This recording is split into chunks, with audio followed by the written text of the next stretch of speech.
Theor, do you hear that? Captain, it's definitely a submarine. Cor, where is that sound coming from? A knocking sound, Captain. From the middle of the hull. I'm heading that way. McClure, knock on the hull. See if there's a response. Recall the episode, The 30 Fathom Grave, from the classic series The Twilight Zone, which aired in 1963. The setting was a U.S. Navy destroyer, 100 miles off the coast of Guadalcanal that year. Their sonar equipment suddenly detected an unusual sound from deep beneath the sea. The crew described the sound as resembling heavy metal striking. They quickly identified the source as a sunken submarine lying on the ocean floor. The strange thing was that there were no reports of any recent sinkings near that area. Later, they identified the vessel as the U.S. submarine number 714 from World War II. This submarine had sunk during the Battle of the Solomon Sea about 20 years prior, but the knocking continued to echo from inside the submarine wreck. The initial astonishing assumption was that someone was still alive inside. The destroyer's captain immediately requested Fleet Command to initiate an urgent, top-priority rescue operation. In the second phase of the investigation, a diver was sent down to pinpoint the exact location of the knocking. When the diver knocked on the hull to confirm signs of life, the sound inside suddenly ceased. During the inspection, he found a dog tag lying outside the submarine. This dog tag belonged to a crew member of the sunken submarine. Unexpectedly, the diver recognized the name on the tag. It was the name of his shipmate on the destroyer itself, Petty Officer Bell, the bosun's mate. Petty Officer Bell reacted with horror and confirmed it was indeed his dog tag. Bell recounted that he had been a radio man on that submarine during the fateful battle. He had made a critical mistake. At night, while trying to replace the infrared filter for the signal lamp, he dropped it into the water. The direct consequence was that Japanese destroyers detected the light. This led to the attack and caused the submarine to sink. During the attack, Bell was thrown from the conning tower into the water. He was later rescued and was the sole survivor. For the past 20 years, Bell had carried an extreme psychological burden due to the deaths of his shipmates. He believed the knocking from the submarine wreck was the spirits of his dead comrades demanding he join them below. At the end of the episode, Bell jumped over the ship's railing and was never seen again. This story was written by Rod Serling himself, the creator of The Twilight Zone. It is considered a compelling story and one of the many incredible episodes of that series. But was this haunting fictional story entirely fiction? Could the idea of the ghosts of dead sailors trapped in a vessel bothering the living only exist on screen? What inspired Serling to write such an extraordinary story? Rod Serling served in the military during World War II. He fought in the Philippines. The hypothesis is that perhaps he had heard real-life stories from submariners. Stories about strange encounters, experiences in cramped compartments, hundreds of fathoms beneath the surface. On the Smoke Pit program, we have presented many true stories from submariners. Stories about their submarines being haunted. Listen to another segment recorded, or recounted, from a similar case. The person in work clothes turned around when they found that. Yeah, found it. Oh, sorry. I didn't think anyone else was down here. What? Are you talking to me? Oh no, not you. Hey, is anyone else down here? Hello. What the hell? Yes, we have just touched upon a sensitive subject, folks. The notion of lingering spirits trapped within the steel hulls deep beneath the ocean's tremendous pressure. Is that merely a product of morbid imagination, or is there more to it? Let's listen to the first story, an account called Ice Sir. It's the story of a new sailor assigned to a certain submarine. He was on the night shift, the classic mid-watch alone in the engine room, lower level, to familiarize himself with the equipment. This area, as you know, has a very distinctive layout. Large machinery spaces and a narrow walkway in the middle. A confined space with only the hum of machinery and the invisible pressure from hundreds of fathoms of water outside. Suddenly he saw a figure, about 15 feet away crossing the walkway. Then he clearly heard footsteps, echoing in the metal space then disappearing around a corner. But there were anomalies details that made the story more chilling. First, the figure was wearing old-style utilities, light blue shirt, dark pants, a uniform style that had been phased out of Navy service 3 years prior. Second, at that hour, only one other person was awake in the engine room lower level, and that person was at the top of the ladder behind the narrator. Third, he immediately checked, searched every nook and cranny, every machinery space. There was no one else in that area. Absolutely no one. Initially, he reassured himself. It must be due to lack of sleep due to stress. The pressure of the deep underwater submarine environment could cause hallucinations, but the experience still haunted him. It left him stunned and uneasy for a long time. About 4 months later, he was transferred to serve on another submarine of the same class as the old one. There, he re-encountered a sailor who had previously served on his first submarine. A few weeks after that chance encounter, the old shipmate recounted a story. A horrifying story. About a suicide that had occurred on that certain submarine, nearly 10 years prior. A sailor had taken his own life while on watch. And here is the chilling detail. Where did the incident happen? It was precisely the engine room lower level. And what was the sailor wearing at that time? Old-style utilities, light blue. The narrator, upon hearing these words, was completely shocked, unable to believe what he had just heard. The details matched to a haunting degree from the location the time related to the watch to the uniform. It confirmed what he had seen, something he had tried to dismiss as a hallucination due to fatigue. Stories like these, folks, are not uncommon in the submarine community. We will move on to another story related to the USS West Virginia. Listen to this short conversation. Hello? Anyone? Is anyone there? Squid, is that you? This second story was submitted anonymously to author R.S. Russo and appeared in his book Odd and Chilling Encounters Part 2. The narrator is an unnamed Navy submariner. He served on the USS West Virginia, and after that deployment, he returned with the firm belief that his submarine was haunted. His role was Missile Technician MT, responsible for security working with nuclear systems, an environment requiring high concentration and no room for error. Their watch structure included a fixed camp watch on the missile compartment's second level, and the narrator was the roving patrol. His duty was to walk for hours logging entries, an isolated solitary job within the giant vessel. His watch lasted from 23:30 to 7:30. He confirmed he had gotten enough sleep and was well rested before starting the watch. He had also just changed positions. Previously, he was the Styx Guy helmsman, now transferred to the missile area to gain more experience. This brought him to a new operating area less familiar. The incident occurred when he was logging entries on the missile compartment upper-level MCUL. The surrounding environment was the massive missile tubes about 7 feet 4 inches in diameter. Towering steel pillars creating a space that was both impressive and oppressive. As he walked along the walkway, he noticed something. A dark shadow in his peripheral vision. The shadow moved at the same speed as his footsteps, and it was moving parallel on the port side. A cold chill ran down his spine. He stopped dead in his tracks for a moment. He tried to find a logical explanation. Perhaps someone else was in this compartment. He turned on his flashlight, stepped between the missile tubes, looking in both directions. What was the result of his verification? Absolutely no one. He was completely alone. So what was that shadow? Who was walking with him in the deep darkness of the ship? But that shadow, it couldn't be his own shadow. The light above him was positioned such that his shadow could only fall to the starboard side, not the port side. This made the narrator scared to death. He immediately went down to the lower level, found the camp watch and a weapons technician near tube number 13. He asked his shipmates directly, had they ever witnessed any unusual phenomena while on watch? Their reaction was an immediate affirmation. They had seen and experienced strange things. And it wasn't just them. Other crew members also reported similar occurrences. These strange phenomena, according to the accounts, had started happening around 2011, the time a sailor had committed suicide on this very submarine. In the following few days, the narrator felt a bit paranoid, always having to look around. However, he said that the first incident didn't completely break him down. He talked to those higher up in his department, those with more experience, those who had served longer in the submarine force. And those senior personnel shared stories from other submarines, such as the story from the USS Maryland. They recounted that the signs indicating the nuclear weapon storage areas mounted between the missile tubes on the missile compartment upper level ML could move simultaneously on their own while the boat was moored in port, without any physical movement of the boat or people causing it. This indicates that this is not an isolated phenomenon on a single vessel.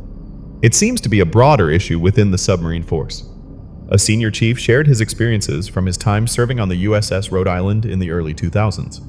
He had seen dark shadows on both the upper-level ML and lower level of the missile compartment. More frighteningly, he also had hallucinations, seeing severed heads placed on control valves and horizontal surfaces. And his most terrifying experience was seeing a faceless ghost hovering between the missile tubes on the ML. What were the consequences of these hauntings on the USS Rhode Island?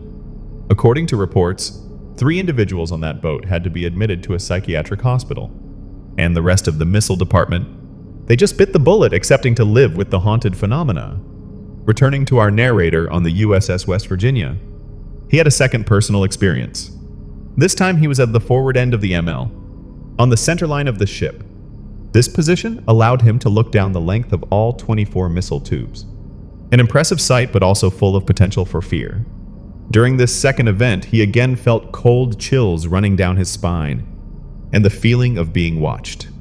He told himself to stay calm, determined to ignore those feelings and continue with his duty. But when he turned around, he saw a dark shadow again, darting past behind a missile tube on the starboard side. He immediately took action, ran quickly to that location, turned on his flashlight, and performed the same inspection procedure as before. Thoroughly checked every corner around that tube. What was the result of the second verification? No one was there. Absolutely no one. After this event, he never saw anything with his eyes again, but the haunting feeling remained. Every time he walked through that area, he felt a chill down his spine. The feeling of being watched still lingered. Dear veterans serving on a submarine, especially on a boat suspected of being haunted deep beneath the ocean for months on end, is perhaps one of the most stressful jobs in the military.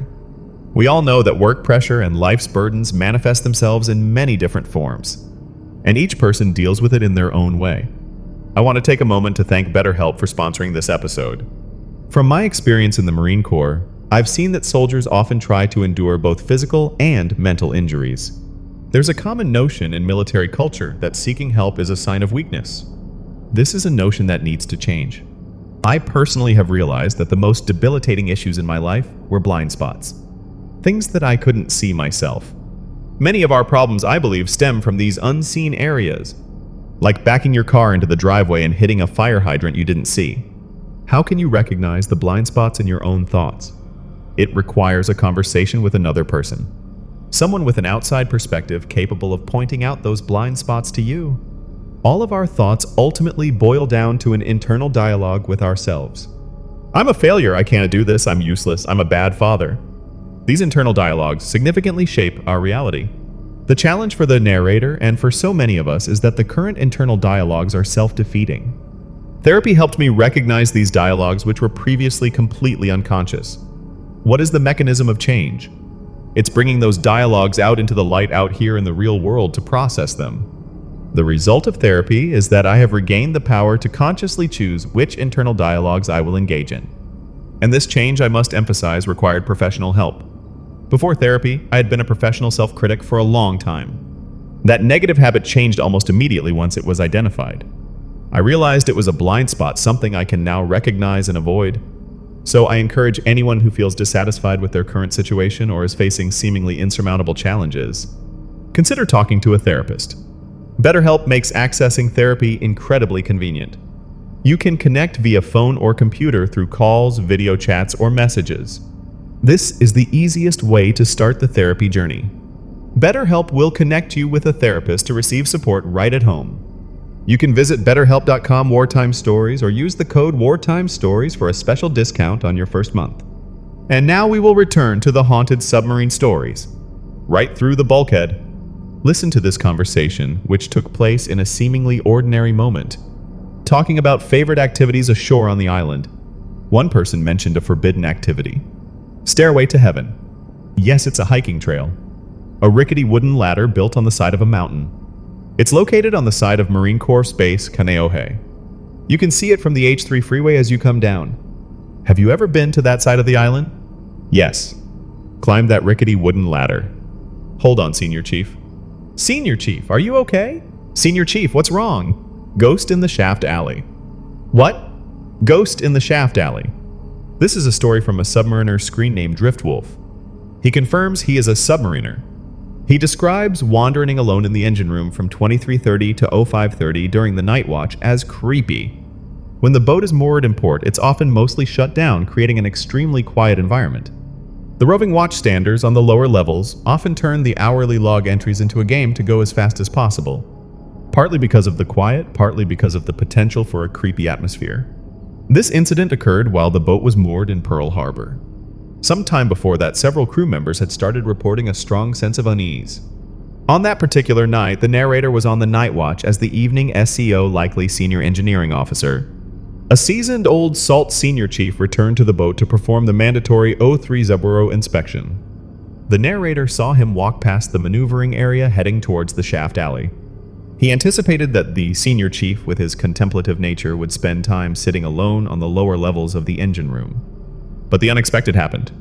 Just a few minutes later, he witnessed the senior chief running back towards the maneuvering area. His face was pale, he was gasping for breath. The narrator was startled, sat up straight, eyes wide, waiting for a report of a casualty on the boat. The senior chief just collapsed onto the Edo engineering duty officer chair, his face blank with shock. Then there was a tense silence. The waiting. Then the senior chief spoke. He said with absolutely no color in his face, "There was a goddamn ghost in the shaft alley." The senior chief detailed what he had seen. Initially, he called out to the figure he saw in the shaft alley. Then he noticed something unusual about the attire. The figure was not wearing the current uniform, but an old-style Navy uniform from the World War II era. The senior chief immediately got up from the trash can where he might have been resting and chased after the figure. He caught up to it all the way in the very back of the boat. And this was the climax of the encounter. The figure turned around to face the senior chief. He looked directly at it. Then the figure turned away and walked right through the bulkhead at the stern of the boat. What was the senior chief's immediate decision after that incident? To leave the shaft alley immediately without a second's delay. He asserted that he knew exactly what he had witnessed, and he swore that he was completely sober, not going crazy at all. And our narrator, he decided not to leave the maneuvering area that night, not to go down to the shaft alley to investigate for himself. The following stories, folks, are collected from the comments section of previous videos. These are shorter stories submitted by submariners themselves. I will read these comments again, detailed accounts of the experiences of other submariners. The first story is from Matthew Casey, 5059, who served on the USS Florida. He writes, "I served on the USS Florida. One night while on watch, I felt a very distinct presence. Later I learned there was a story about a crew member who committed suicide on the boat, and the ghost of the dead sailor is said to still roam the boat. Initially I thought it was just nonsense, but I found concrete proof. A small mural in the torpedo room dedicated to the deceased sailor. When I asked others on the boat, they confirmed that many others had also experienced visits from that ghost. He was an RM3 radioman 3rd class. I don't remember his specific name. I believe that mural is still in the room." Regarding Matthew Casey's story, there is a comment from the FRS 1198. This person expressed surprise that there are ghosts on a ballistic missile submarine. Matthew Casey responded about the location of the suicide. He confirmed the sailor had committed suicide by hanging himself in Machinery Room 1, and about the frequency and nature of the encounters. Many crew members had experiences, especially after he experienced it himself. He distinguishes genuine accounts by the serious demeanor of those asked. They described experiences that were identical or very similar. The nature of the ghost was described as never malicious, but rather benign compared to typical hauntings. Another comment from Paul's Bunyan's 8441, asking for details about the specific experience of being visited by the radioman's ghost. Matthew Casey described the visit not as a direct visual encounter, but a strong feeling as if being stared at intently by someone, like someone is drilling holes in your back with their eyes. Another comment from Liz CMC 313 offering a perspective on submarine duty. She said her brother served 3 years on a nuclear submarine, and he hated it with a passion. This links to our previous survey results, where a haunted submarine was the least preferred sleeping option. Common reasons why many people dislike serving on submarines are often claustrophobia, or simply an aversion to the idea of living submerged. But do these ghost stories contribute to that stress? Certainly. Yes, folks. Being on a submarine itself is already a tremendous challenge. Add a haunted boat. It's truly overwhelming. We will move on to the third story from Sleepy's Overrated. This isn't exactly a military ghost story in the strict sense, but a strange recurring experience at work. The narrator works at the USS Pinedo SS-383 Submarine Museum and Memorial. The USS Pinedo has a notable history. During its third war patrol in 1944, it participated in an attack on a Japanese convoy along with 2 other submarines. During that attack, they inadvertently sank a Hell ship, a transport ship carrying prisoners of war. At the time of the attack, they had no knowledge of this special cargo. The submarines then left to continue pursuing the convoy. After 3 days of unsuccessful searching, Pinedo returned to the original location, and they discovered surviving British and Australian prisoners of war on the surface. They rescued 73 people. There is 35mm footage of this rescue still on YouTube if you want to learn more. One survivor died on the way back to Saipan. At that time, submarines didn't have dedicated doctors, only pharmacists. The fate of the remaining survivors. They survived the war and recovered. Now to the narrator's personal experience at the museum. He admits the possibility that psychological factors are at play. That my mind is playing tricks. But this visual phenomenon is recurring. Seeing a shimmer out of the corner of his eye while on the boat. This happens when patrolling throughout the boat and when climbing the radar mast. The nature of the image is always peripheral, like heat waves rising from a barbecue grill. The location of appearance varies. Sometimes low on the deck, sometimes at eye level, but only happens when on the Pinedo. It disappears very quickly. Just blink and you'll miss it. The strange thing is, it never happens on the pier, in the office, or the garage. He's not sure if it's the ghost of the dead prisoner or possibly lead exposure from the old boat. However, the consistency of these sightings makes it impossible for him to dismiss it as nonsense. It has happened too many times. The fourth story is from Mark Miner 8859, who served on the USS John Marshall. He talks about his boat, the USS John Marshall SSBN 611. The haunting here is the ghost of a shipyard worker who died at the Newport News Naval Shipyard. This submarine was built there in the early 1960s. This ghost is said to have been seen by more than one sailor. Mark Miner says he never saw the ghost himself. He served on the boat for 2 years as a quartermaster. He served before receiving orders to the East Coast. Previously stationed in Guam and Pearl Harbor, where 2 crews rotated duties every 6 months. By the way, speaking of other haunted ships in the Navy, there's the USS Constellation, a wooden sailing frigate from the War of 1812 currently moored in Baltimore. I've heard that it is particularly haunted. This indicates that this phenomenon is not limited to submarines. And now the final story from another submariner. This story sounds eerily familiar, like a story we heard earlier. From Llama Walker 744. He was stationed on a submarine home-ported in Groton, Connecticut, around the year 2000. What was the subject of the haunting stories on this boat? A ghost in the shaft alley. This specific location was nicknamed Blue Streak, located in the engine room lower level. Interestingly, the haunting activity was less severe when the boat was underway at sea. But when the boat was moored in port and shut down, that was a completely different story. The engine room became quiet, but not a pleasant quiet. The roving watchstanders felt a sense of dread, a chill, when descending the ladder to the shaft alley, and going even deeper into the main seawater compartment. This narrator only saw the ghost himself twice, but those 2 times were enough to leave a deep impression. In the first sighting, he described it as like someone walking on the opposite side of the propeller shaft. But the second time, that was a much more terrifying experience. This time he looked up at the overhead of the compartment, and what he saw was a humanoid dark creature. It glided quickly, weaving between the condensers, then disappeared. He said the creature reminded him of the xenomorph from the movie Alien. His reaction? Immediate flight. Ran the hell out of there. And those are the stories, folks. Thank you for sticking around for this After Action and catalog. When researching or creating episodes, I often find interesting side information. While finishing this episode, I suddenly wondered about the concept of a smoke pit on a submarine. Does it exist in a confined underwater environment? And I found some interesting military history related to smoking on submarines.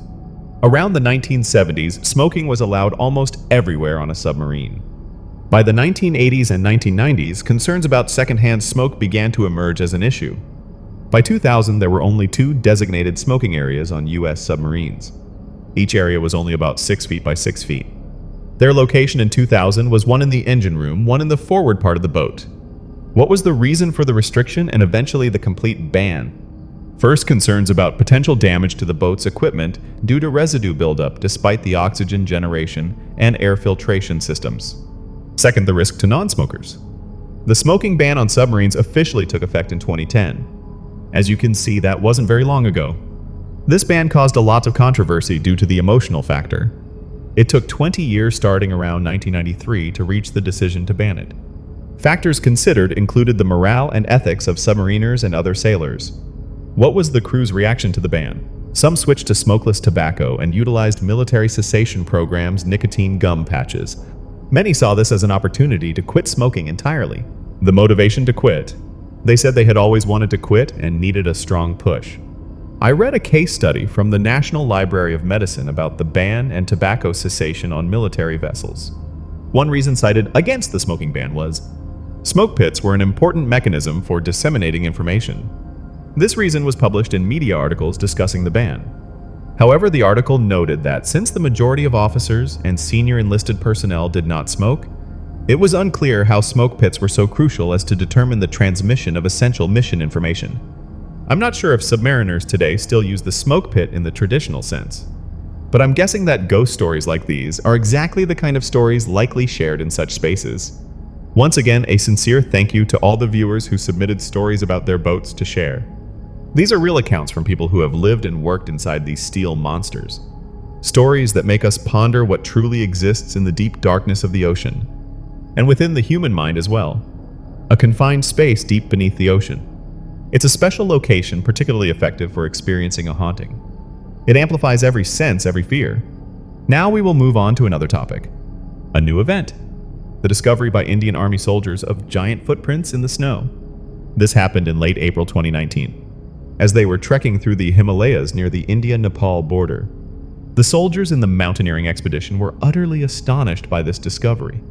Of course, the media and skeptics scoffed, but these soldiers were not the first military personnel to report such findings in the mountainous regions of Asia.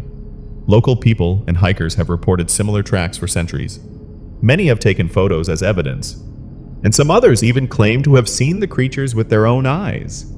A key figure in the history of the Yeti is Eric Shipton. Shipton was a highly respected British military attaché and mountaineer. He was born in Ceylon, now Sri Lanka. In 1951, Shipton led a reconnaissance expedition to Mount Everest, and he found a set of footprints that captured worldwide attention. The photos taken by Shipton, similar to other findings, seemed to offer irrefutable proof of a creature that had eluded human discovery. And this is part 2 of the story about the Indian Army and the Yeti. The fog. It invites you to step through a space that holds stories. A void between reality and the impossible. When you step through the fog, you are left alone. Thank you. What are these things? That's the quote. Back to Eric Shipton and his 1951 expedition. 6 years after leaving World War II and his post as British military attaché in Hungary, Shipton returned to his boyhood passion, mountain exploration. It was the early winter of 1951. The expedition was crossing the Menlung Glacier just north of Tibet's southern border with Nepal, and they stumbled upon a line of astonishingly large footprints similar to previous reports. Shipton and the expedition's doctor, Dr. Michael Ward, took photographs to document them. For scale, they placed an ice axe next to the footprint. These footprints measured an astonishing size. 18 inches long and just under 13 inches wide, their shape was very strange.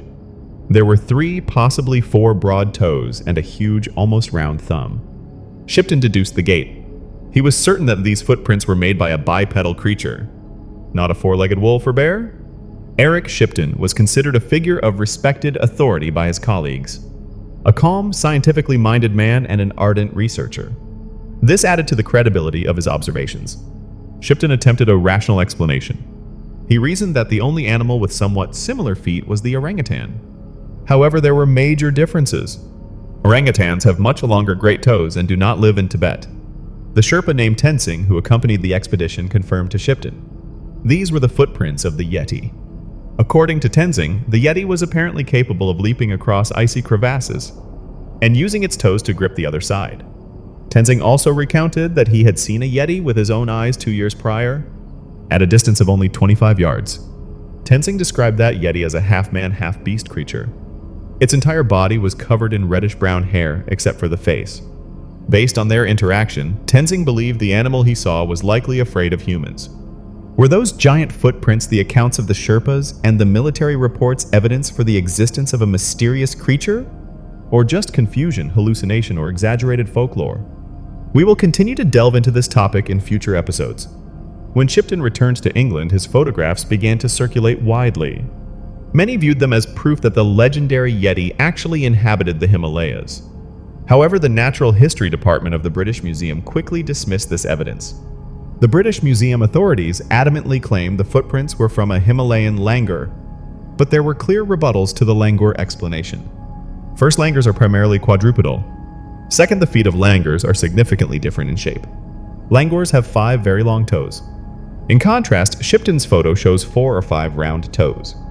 This difference is too great to ignore. Another scientific perspective was offered by the Dutch zoologist Bernard Heuvelmans. He published a series of articles in Paris in 1952, a year after Shipton's discovery. Heuvelmans referred to an earlier discovery in 1934 by Dr. Ralph von Koenigswald. Koenigswald had found ancient teeth in a Chinese pharmacy in Hong Kong. The Chinese considered ground teeth to be medicine. Notably, one of those teeth was a human-like molar, but twice the size of an adult gorilla's molar. The size of this tooth suggests its owner was about 12 feet tall. This giant creature was named Gigantopithecus. It is estimated to have lived about 500,000 years ago, and is believed to have been long extinct. However, astonishingly, the descriptions of those who claim to have seen the Yeti often closely match the artistic renderings of Gigantopithecus made many years later. This is a haunting similarity between the fields of cryptozoology and paleontology. Listen to an example of eyewitness testimony from the diary of Sławomir Rawicz, a Polish army officer who escaped a Siberian POW camp in 1941. He observed these creatures for 2 hours. He described them as gigantic. They walked on their hind legs. He couldn't clearly see their faces. Their heads were squarish in shape. Their ears were definitely close to the skull as they didn't protrude from the overall shape. Their shoulders sloped sharply down to a muscular chest and long arms that reached their knees. The closest color comparison was rusty camel. They were covered in long, shaggy, straight hair. The observed behavior was that they moved slowly together, occasionally standing upright and looking around as if human beings were contemplating the view. Heuvelmans hypothesized based on the evidence. Shipton's photographs could have been made by a giant bipedal creature related to Gigantopithecus. However, how did the scientific community react? Very few scientists took his theory seriously. In 1954, the Daily Mail newspaper sponsored an expedition. The goal was to try to capture or be the first to photograph one of these mysterious beasts. They spent 15 weeks trekking through the snowy Himalayas. The result regarding direct sightings: they didn't see anything resembling a Yeti abominable snowman. But they did find something else on their journey. It was a Yeti scalp, and in fact they found several. These scalps were described as long conical shapes covered in coarse hair with an upright crest in the middle. These artifacts were kept in several Tibetan monasteries. They were considered sacred relics. However, later their authenticity was determined. At least one of these scalps was concluded to have been assembled from various pieces of animal hide sewn together. This adds a bit of skepticism to the physical evidence, doesn't it, folks? So what do these giant footprints, chilling accounts, and questionable artifacts tell us? Does some mysterious creature truly exist in the world's highest mountains? Or are we seeing misinterpreted evidence or even hoaxes fueled by legend and the desire to discover the extraordinary?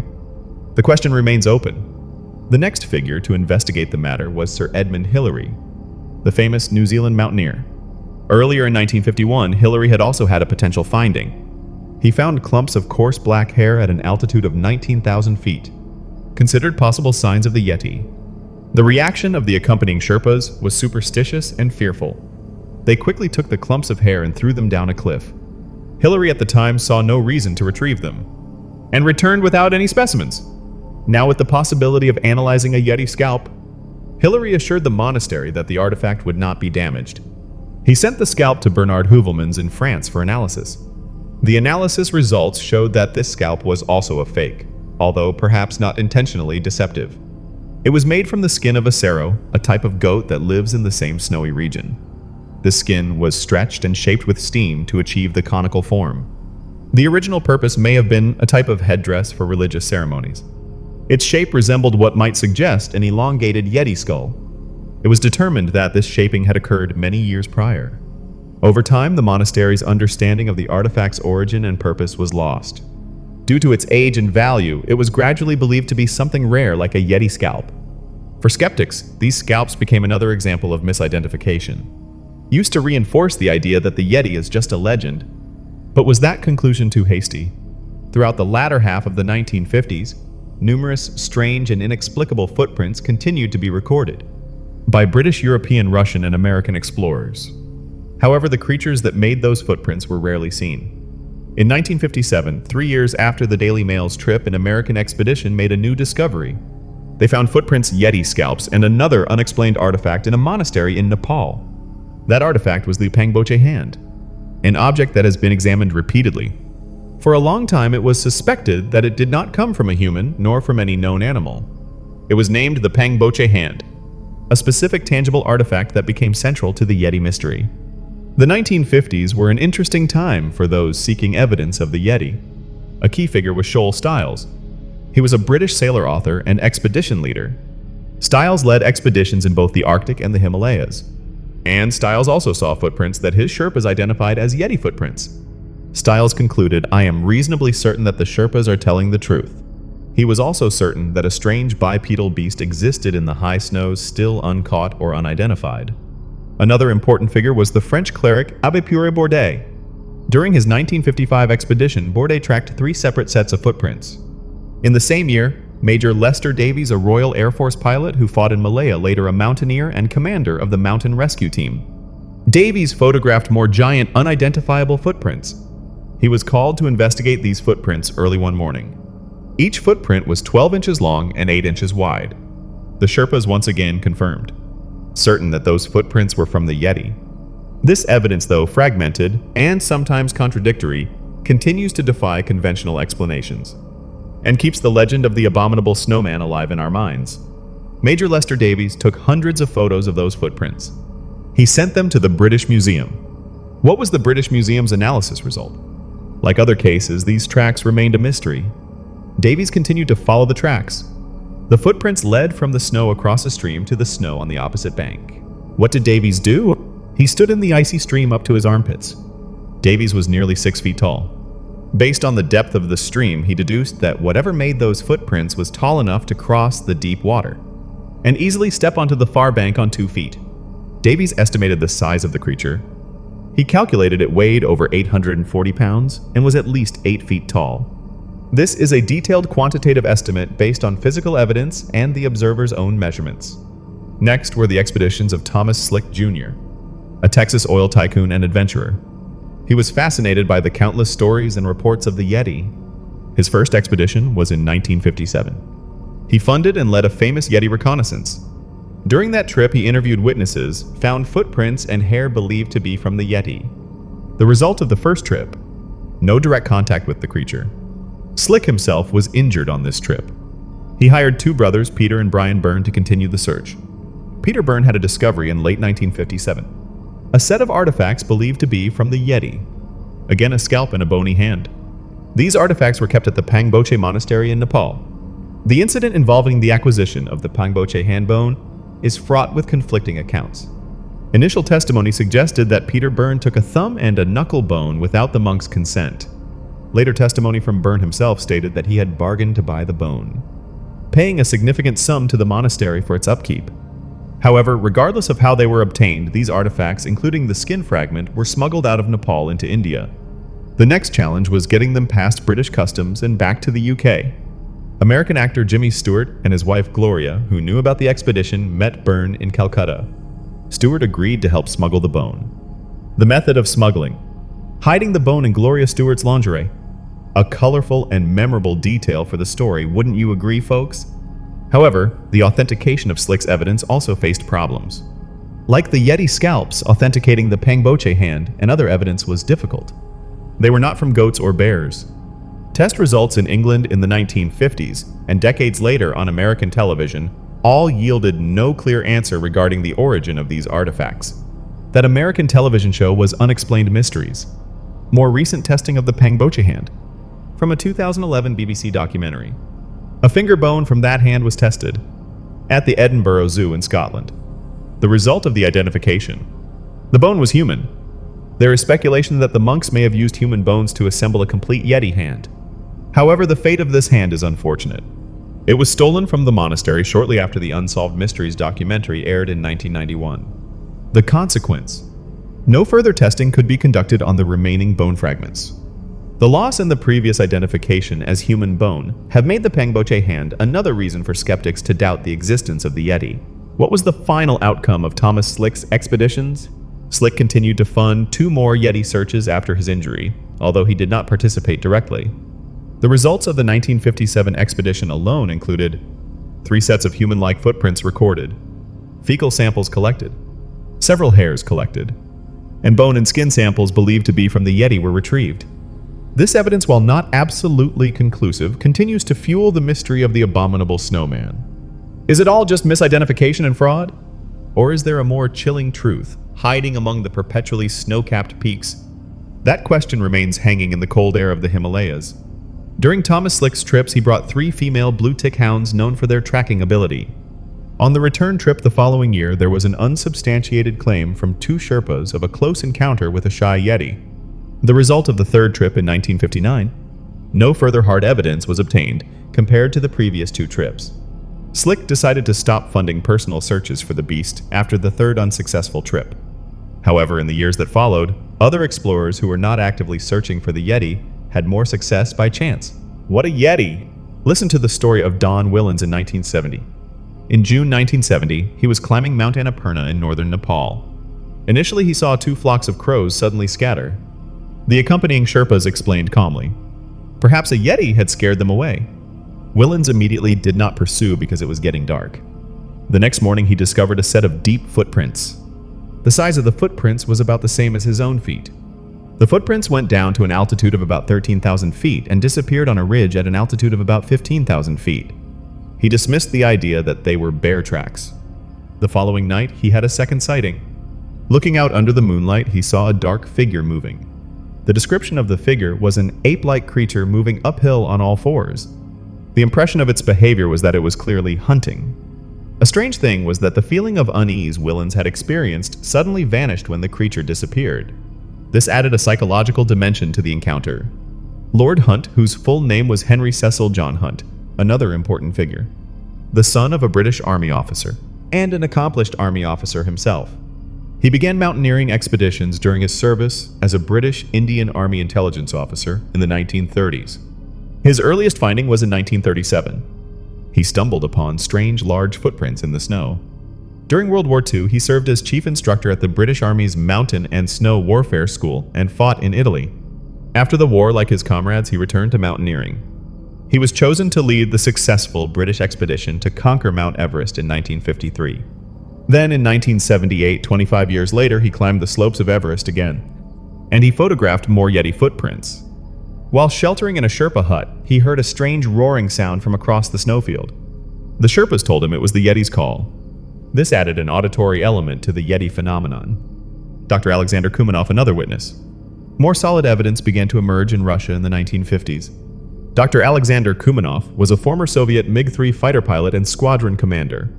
After the war, he worked as a hydrologist. He was exploring the Pamir Mountains in Central Asia, studying water resources, and he reported seeing an Alma. Kumanoff called this creature an unusually shaped creature. Initially, he thought it was a bear, but then he realized it was a human-like shape. The Alma was described as covered in grayish, reddish-brown hair, standing with its legs wide apart, arms longer than normal human arms. He observed it for over 5 minutes in the same spot on 2 different occasions. His reaction after the first sighting was to dismiss it as an optical illusion, or his eyes playing tricks after it disappeared. But 3 days later, when he saw it a second time in the same location, he could no longer dismiss it. During the second sighting, the creature's shape was clearly silhouetted against the sky above a cliff. Then it disappeared behind a nearby rock outcrop. These accounts from military personnel, mountaineers, and scientists continue to paint a picture of a mysterious, elusive creature existing in the world's most remote regions. Is that what we've heard about the Yeti, or another unknown species? The question remains echoing among the high and cold peaks. A week later, one of his group's inflatable boats disappeared without explanation. The boat was later found upstream. Kumanov discovered that local people often blamed these wild people for stealing household items and taking them into the mountains. This linked his sighting to local legends and behaviors attributed to the creature. Numerous expeditions were conducted by the Soviet Union to search for the Alma. The result of these expeditions was the collection of interesting stories and unusual artifacts, but no Alma was captured. The Soviet scientific community became divided on the value of continuing the search. Despite growing skepticism, Dr. Boris Porshnev continued his work. Porshnev compared and evaluated sighting reports.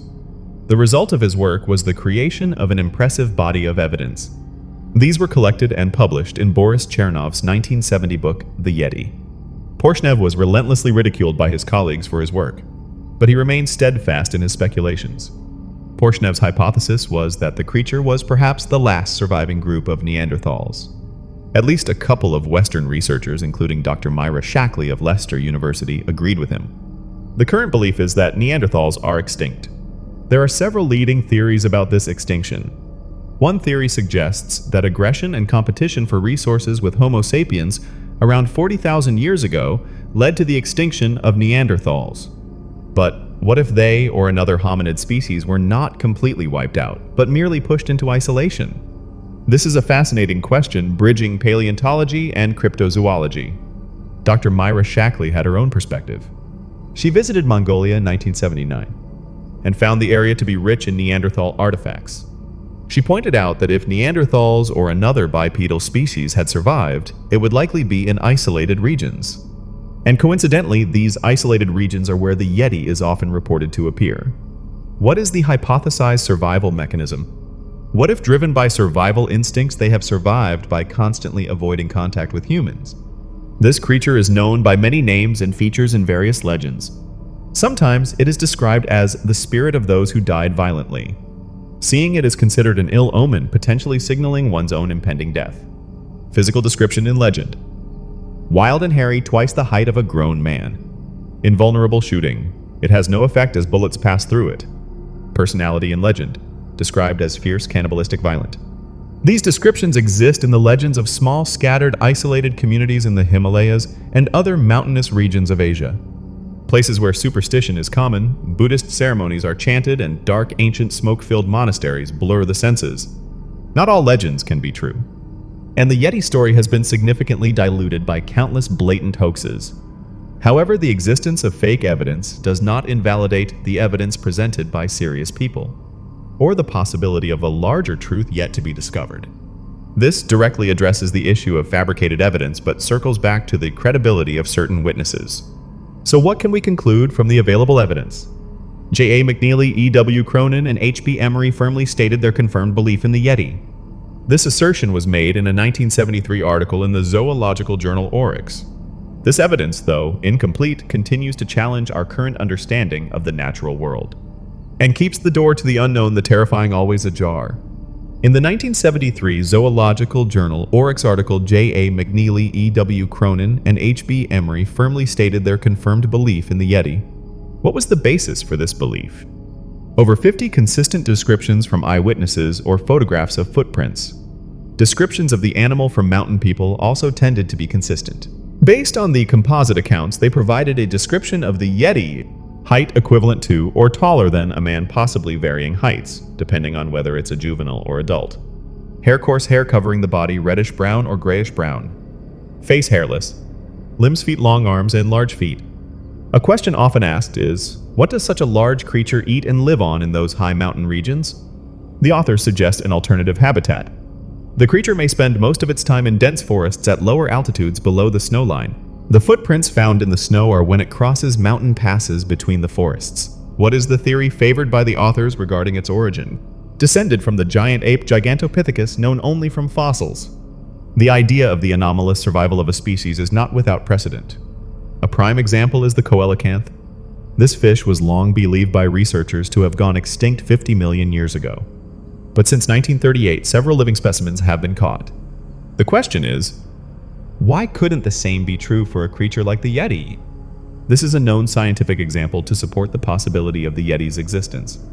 The accounts I have just listed are only those reported in Western media considered credible enough for publication. These are just a few of many more astonishing encounters. There are different types of reported creatures, including smaller juveniles and giants taller than the observer. The impact on the witnesses scared them out of their wits. The creature's reaction to humans: fleeing in fear upon hearing gunshots. In cases without guns, survivors claim the Yeti was driven away by other loud noises, horns, trumpets.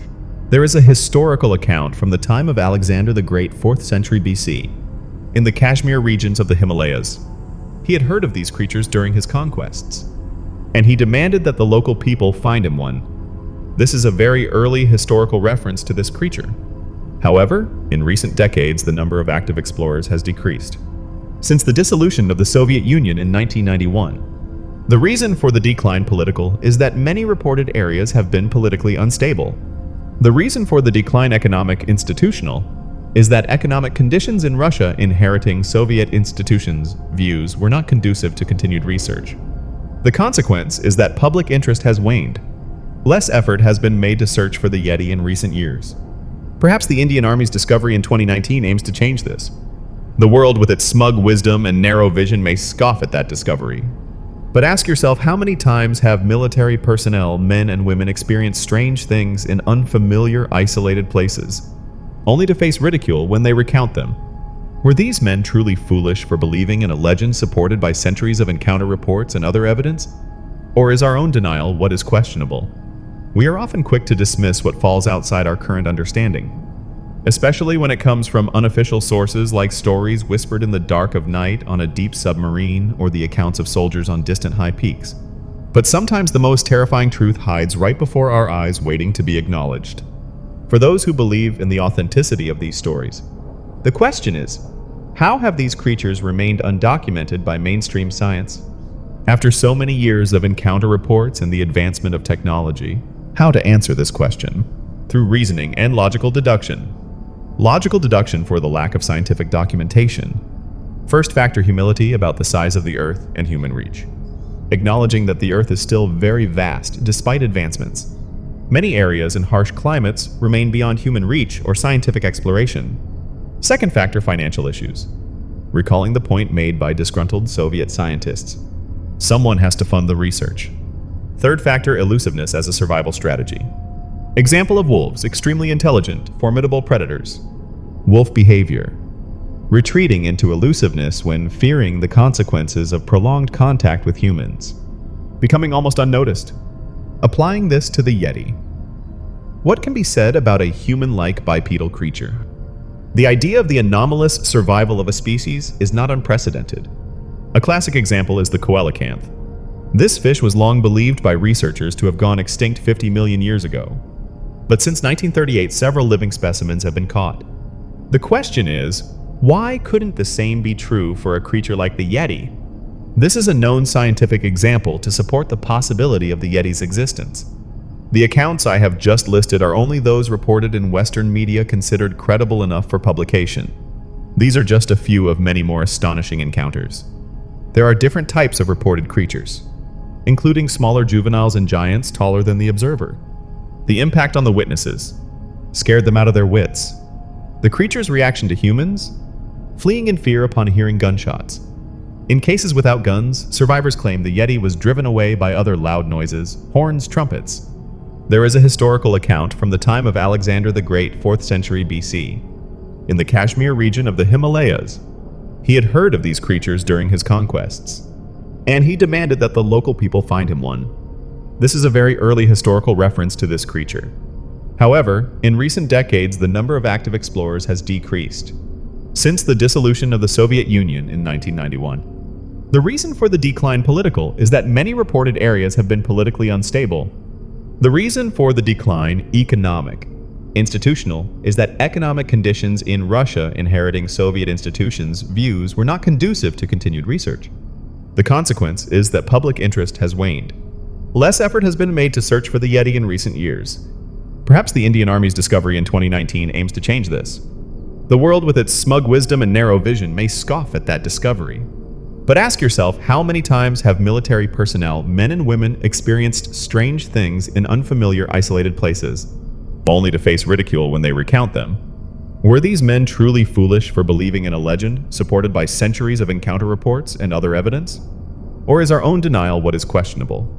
We are often quick to dismiss what falls outside our current understanding, especially when it comes from unofficial sources like stories whispered in the dark of night on a deep submarine or the accounts of soldiers on distant high peaks.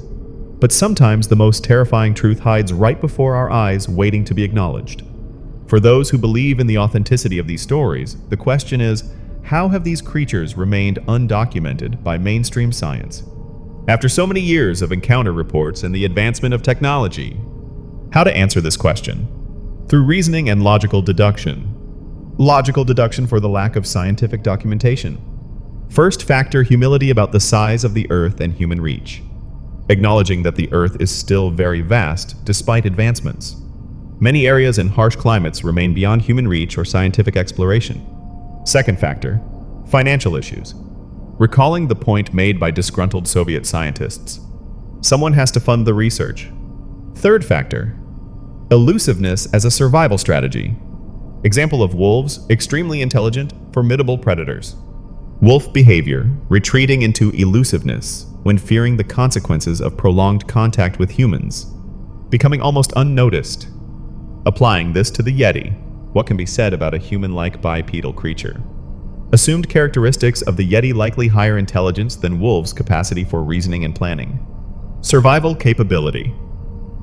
Clearly capable of hunting and living comfortably in harsh conditions requiring special equipment training for humans. Potential identity, something akin to a Neolithic human, an evolutionary branch of Gigantopithecus. This connects the behavioral explanation to the hominid hypothesis. Limitations of current scientific knowledge. Understanding of human origins. Much remains unknown about our own evolutionary history. Understanding of elusive creatures. Even more is unknown about hard-to-find creatures. Confidence and reality in modern science. Despite the confidence modern science projects, we certainly don't know everything. A surprising fact about human evolutionary evidence. The sum total of all fossil evidence for human evolution. Homo habilis erectus neanderthalensis, etc. Amount of evidence. If piled up, it would barely fill the bed of a small pickup truck. This is a striking comparison to illustrate the scarcity of widely accepted human ancestor fossil evidence. Nature of the findings. Mostly small in size bone fragments, teeth. Example, Ralph von Koenigswald's 1935 discovery of a fossil tooth in China led to the discovery of Gigantopithecus. Impact of the initial finding. This small amount of evidence spurred a fossil hunt for more. Subsequent findings. Thousands more teeth and jaw fragments were found in the following decades, verifying the existence of Gigantopithecus. Gap remaining. To this day, no actual bones from the body of Gigantopithecus have been found. Basis for understanding Gigantopithecus. Textbooks, museums display artwork and models based solely on fossil teeth and paleontological primate comparative information. Purpose of highlighting this, not to doubt the authenticity of the evidence. The key point is, the world accepts the legitimacy of extinct creatures like Gigantopithecus based on fossil teeth. The contrast. The world largely condemns the possibility of the continued existence of creatures like the Yeti, despite eyewitness testimony and other evidence. This draws a direct comparison between the acceptance of ancient limited fossil evidence and the rejection of modern anecdotal circumstantial evidence. Final point about finding remains, just because the Yeti might still be alive doesn't mean finding their bodies or bones would be easier than finding the bones of extinct creatures like Gigantopithecus. Those high mountain regions are natural graveyards where everything is quickly buried and hard to find. These logical deductions do not prove the existence of the Yeti folks, but they help us understand why, if they exist, they remain beyond the reach of mainstream science, and why the stories from soldiers, explorers in those remote regions are worth listening to, no matter how terrifying they may be. Hypothesis about Yeti behavior and elusiveness. What if Yeti creatures live in family groups and practice burial rituals for their dead? Or failing that they hide the bodies of the dead from scavengers? The central hypothesis for the Yeti's continued elusiveness is that it is intentional. This is a key argument explaining why they haven't been found yet. If humans have found evidence of the Yeti, it's likely that these creatures have also noticed the presence of humans, especially with the reported efforts to explore their territory and track them against their will. Reflection on human behavior. Humans are also strange creatures. Example of strange human behavior. Risking death to climb the highest mountains, leaving frozen corpses in brightly colored clothing. Human motivation. The desire to seek out and study these creatures to satisfy curiosity. Yeti's opposite motivation. What if they are intelligent enough to want nothing to do with humans? Consequence of human intrusion. Perhaps the further humans penetrate, the further the Yeti retreats. Advice from Tibetan Sherpas. Following their advice is perhaps best for both the Yeti and humanity. Potential danger. Some careless explorer might one day come face to face with this giant and fierce creature. What is the real question? Not whether the world believes the story, but whether that explorer survives to tell it. That concludes the section on the Yeti with a dramatic warning. My personal feelings: I have a romantic desire for Bigfoot to exist. Eyewitness accounts: I have met people who swear they have seen Bigfoot. An interesting observation: a creature equivalent to Bigfoot Sasquatch exists on every continent. Examples of equivalent creatures: Yeti Asia, Yowie Australia, Chinese wildman, etc. Credibility of witnesses. I have heard stories from people where you just have to believe them. Conclusion about this phenomenon: so there is something I don't know what it is. Personal stance: always open-minded. Linking to Jane Goodall's comment. Comparison of expertise: I have spent far less time studying primates than Jane Goodall. Relevance of Goodall's comment. Her comment in a 2018 interview reflects my own conclusion. Moment of reflection. Especially after completing these 2 episodes, presumably about hauntings and cryptids. Now we will move on to a new topic: vampires. What image comes to mind when you hear the word vampire? Classic image: Bela Lugosi's Dracula, elegant, immortal, reclusive. Other image: the wild animalistic type, cold, emotionless, a superhuman killing machine driven by bloodlust. Weaknesses in legend: exposure to pure silver and sunlight. Is there any truth to the existence of these creatures? The surprising answer is yes. This sets the stage for a transition from cryptids, ghosts, to another type of legendary creature. Historical reports of strange deaths in the 18th century. The first half of the 18th century. Political context. The Austrian Empire occupied Belgrade and much of Serbia. Source of reports. Reports of strange deaths reached Austrian officials. Location: Serbian villages now under Austrian control. Nature of the reports. Residents were being killed one after another. Description of the enemy: described as an inhuman and unnatural enemy. Austrian official reaction: doctors and scientists scoffed at the accounts. Official attribution: attributed the strange deaths to an unknown disease. But was that the only explanation, or even the correct explanation? How did those deaths occur? And why were the local people adamant about calling it an unnatural enemy? We will delve deeper into these terrifying reports in upcoming episodes. The Austrian military investigation. Austrian medical officers and soldiers were sent to investigate the deaths and deal with the superstitious peasants. But these military personnel quickly realized that the villagers' accounts were true. This highlights the military's role in confirming initially seemingly unbelievable claims. Now we will come to a new story. The story of the Austrian army and vampires. The fog appears again. It presents a choice: step through or escape. Description of what lies beyond stories that defy all explanation and contradict known reality. The nature of that space: a void of reality and impossibility of truth and superstition. The listener's role: left alone to discern belief when passing through the fog of war. This frames the story in a military context and emphasizes the theme of uncertainty. Historical context: the Austro-Turkish War, early 18th century. The early 18th century. Belligerents: the Habsburg monarchy of Austria and the Ottoman Empire. The conflict: fierce war in the Balkans, 1716-1718.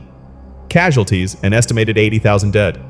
Outcome: Austria captured Belgrade, forcing the Ottomans to surrender. Treaty: the Treaty of Požarevac was signed. Habsburg expansion: the Habsburgs expanded their territory into the Balkans, Banat, Oltenia, northern Bosnia, Serbia. New territories and subjects gained new kingdoms and thousands of new subjects. Post-war activity: the Habsburgs began exploring the Balkan territories. Personnel sent: administrators, explorers, cartographers. Focus of cataloging: geography, wildlife, unique social dynamics. Arrival at the village of Kisilova, 1725. Location of the village: the small fishing village of Kisilova. Geographical context: along the banks of the Danube River in northeast Serbia near Belgrade. Time of arrival: hosting an imperial official in the summer of 1725. Identity of the official: quartermaster Frombald. Context of Frombald's mission: already underway, Kisilova was one of dozens of villages to be documented in the Kingdom of Serbia. Frombald's observation witnessed a gruesome and unique ritual while surveying the town. The scene of the exhumation. Event that caught Frombald's attention: an angry crowd of villagers gathered in the town's muddy cemetery. Frombald's action: approached the burial area, pushing through the crowd. Confronted with the scene, a confusing and disturbing sight. Villagers' activity: exhuming a corpse. Identity of the corpse: a recently deceased man, about 60 years old. Frombald's observation of the body's condition: noticed the recently buried corpse looked very fresh. Specific details of freshness: still retained a radiant appearance despite being covered in mud, fingernails, and hair, looked healthy, intact. Frombald's initial confusion: the body showed no signs of bloating decomposition suggesting recent burial hours or the previous day. Frombald's question: pondering the reason for exhuming the body so soon. Description of this practice considered a rather unusual custom. Even stranger observation, the villagers became increasingly angry. Villagers' action, cursing and uttering bitter words towards the corpse. Why were they doing this? Why were they so angry at a dead man? What made them believe this man was an inhuman and unnatural enemy even in death? We will continue to explore these mysteries. In the crowd, there were those who maintained a resolute expression, hands clasped in prayer. The eerie atmosphere was further heightened by the priest's fervent chanting. The ritual took a dark turn. The crowd's taunts culminated in a final brutal act. A man produced a sharpened hawthorn stake and a mallet from a barrel. The pointed, jagged end of the stake was placed on the corpse's chest. Frumbald watched with bated breath as the man raised the mallet. The act of staking, the wooden stake, was driven deep into the dead man's heart. Frumbald was horrified and doubly astonished by the massive amount of fresh blood that gushed from the corpse's chest, mouth, and ears. Frumbald wondered, was this man truly dead? And how could a corpse with no beating heart bleed so profusely? Frumbald could even swear he heard a faint pained groan from the man during the staking. Frumbald's confusion grew with this sequence of events. The final stage of the ritual, the men proceeded with what appeared to be a well-practiced final phase: handling the corpse. The bloody corpse was lowered back into the open grave. Incineration. The corpse was set on fire. The smell of burning hair and flesh quickly spread throughout the cemetery. Crowd's reaction during incineration. They became strangely listless and silent as the flames consumed the corpse. Frumbald sought an explanation. He asked his guide about what he had just witnessed, the identity of the deceased, and the reason for such treatment. The guide seemed hesitant and his face was pale with fear. He explained that they had just witnessed the final execution of a vampire. The guide's definition of a vampire: a foul, unholy, and predatory spirit stalking the earth with an insatiable thirst for human blood. Quartermaster Frumbald's report and historical significance. Frumbald's action after the event retired to his quarters and began writing a detailed report. The report was published in the summer of 1725. Historical significance. This official government report is the first documented use of the word vampire in history. Impact of the report. Upon publication, Frumbald's testimony, supported by the villagers' accounts, sent shockwaves throughout the Austrian Empire. Identity of the deceased. According to the document, the man identified as a vampire was a local man named Petar Blagojevich. Background of Petar Blagojevich and subsequent deaths. Time relative to Frumbald's arrival 10 weeks before Frumbald arrived in Kisilova. Petar's initial death died at the age of about 60 after a short illness. Initial assessment. His death was not a cause for concern. Subsequent horrifying event. Something terrible happened to the village shortly after Petar's passing. The phenomenon: a series of mysterious deaths occurred among several villagers. Timing of the deaths occurred in the week immediately following Petar's burial. Progression of victims' illness: those affected would fall gravely ill and die within 24 hours. Difference from normal illness, completely unlike a typical plague or epidemic. Testimony of the dying victims. Each victim recounted the same ominous story from their deathbed. Content of the testimony: Petar Blagojevich, or a monstrous version of him, had appeared in their dreams. Action in the dream brutally strangled them to the brink of death. Result of the dream: they awoke abruptly from that terrifying nightmare. Nature of the experiences: clearly not ordinary nightmares. Mysterious deaths, terrifying dreams, and consistent victim testimony. What was truly happening in this small Serbian village? Was it an unknown disease or something? Supernatural? The first official report of a vampire? Just a misunderstanding or the first evidence of a terrifying entity? We will continue to delve into the darkness for answers. Lethal speed. Within 8 days of Petar's burial, 9 more villagers had died. Nature of the deaths: victims of a series of repeated supernatural attacks. Nature of the threat: an unholy plague that seemed destined to continue without intervention. Villagers' certainty: there was no doubt in the minds of the people of Kisilov about the nature of Petar and how he needed to be dealt with. Villagers' knowledge: unlike the Austrians, the Serbs and other Slavic peoples were familiar with identifying and destroying vampiric creatures. Historical context of Balkan experience: if historical records are correct, the people of the Balkans had been dealing with such entities for hundreds of years. The continuation of the practice despite the law. The villagers continued to perform this gruesome custom despite harsh laws against burning and staking bodies under the guise of witchcraft. Vampire signs upon exhumation. For the villagers, the clear signs were evident upon exhuming Petar. Specific sign 1, Petar's flesh still retained a vibrant color despite being dead and buried for 10 weeks. Specific sign 2, fingernails and hair continued to grow longer. Most terrifying evidence, fresh blood clinging around the dead man's mouth. Villagers' explanation for the blood evidence of the life that had been drained from their murdered fellow citizens. The ritual of vampire destruction. Nature of the task, destroying a vampire was a solemn and gruesome task. Preparatory action prayers were recited. Main tool, a sharpened hawthorn stake. Action with the stake, driven deep into the vampire's heart. Significance of hawthorn long believed to have spiritual and healing properties. Final step, the body of the afflicted was burned to remove the vampire's possession. Result, the vampire of Kiselov was no more. Impact of the Frumbald Report. Recipient of the report presented to the Austrian Imperial Court in the summer of 1725. Impact on the Western world provided the first authentic glimpse into these terrifying creatures. Spread published in popular European journals and newspapers.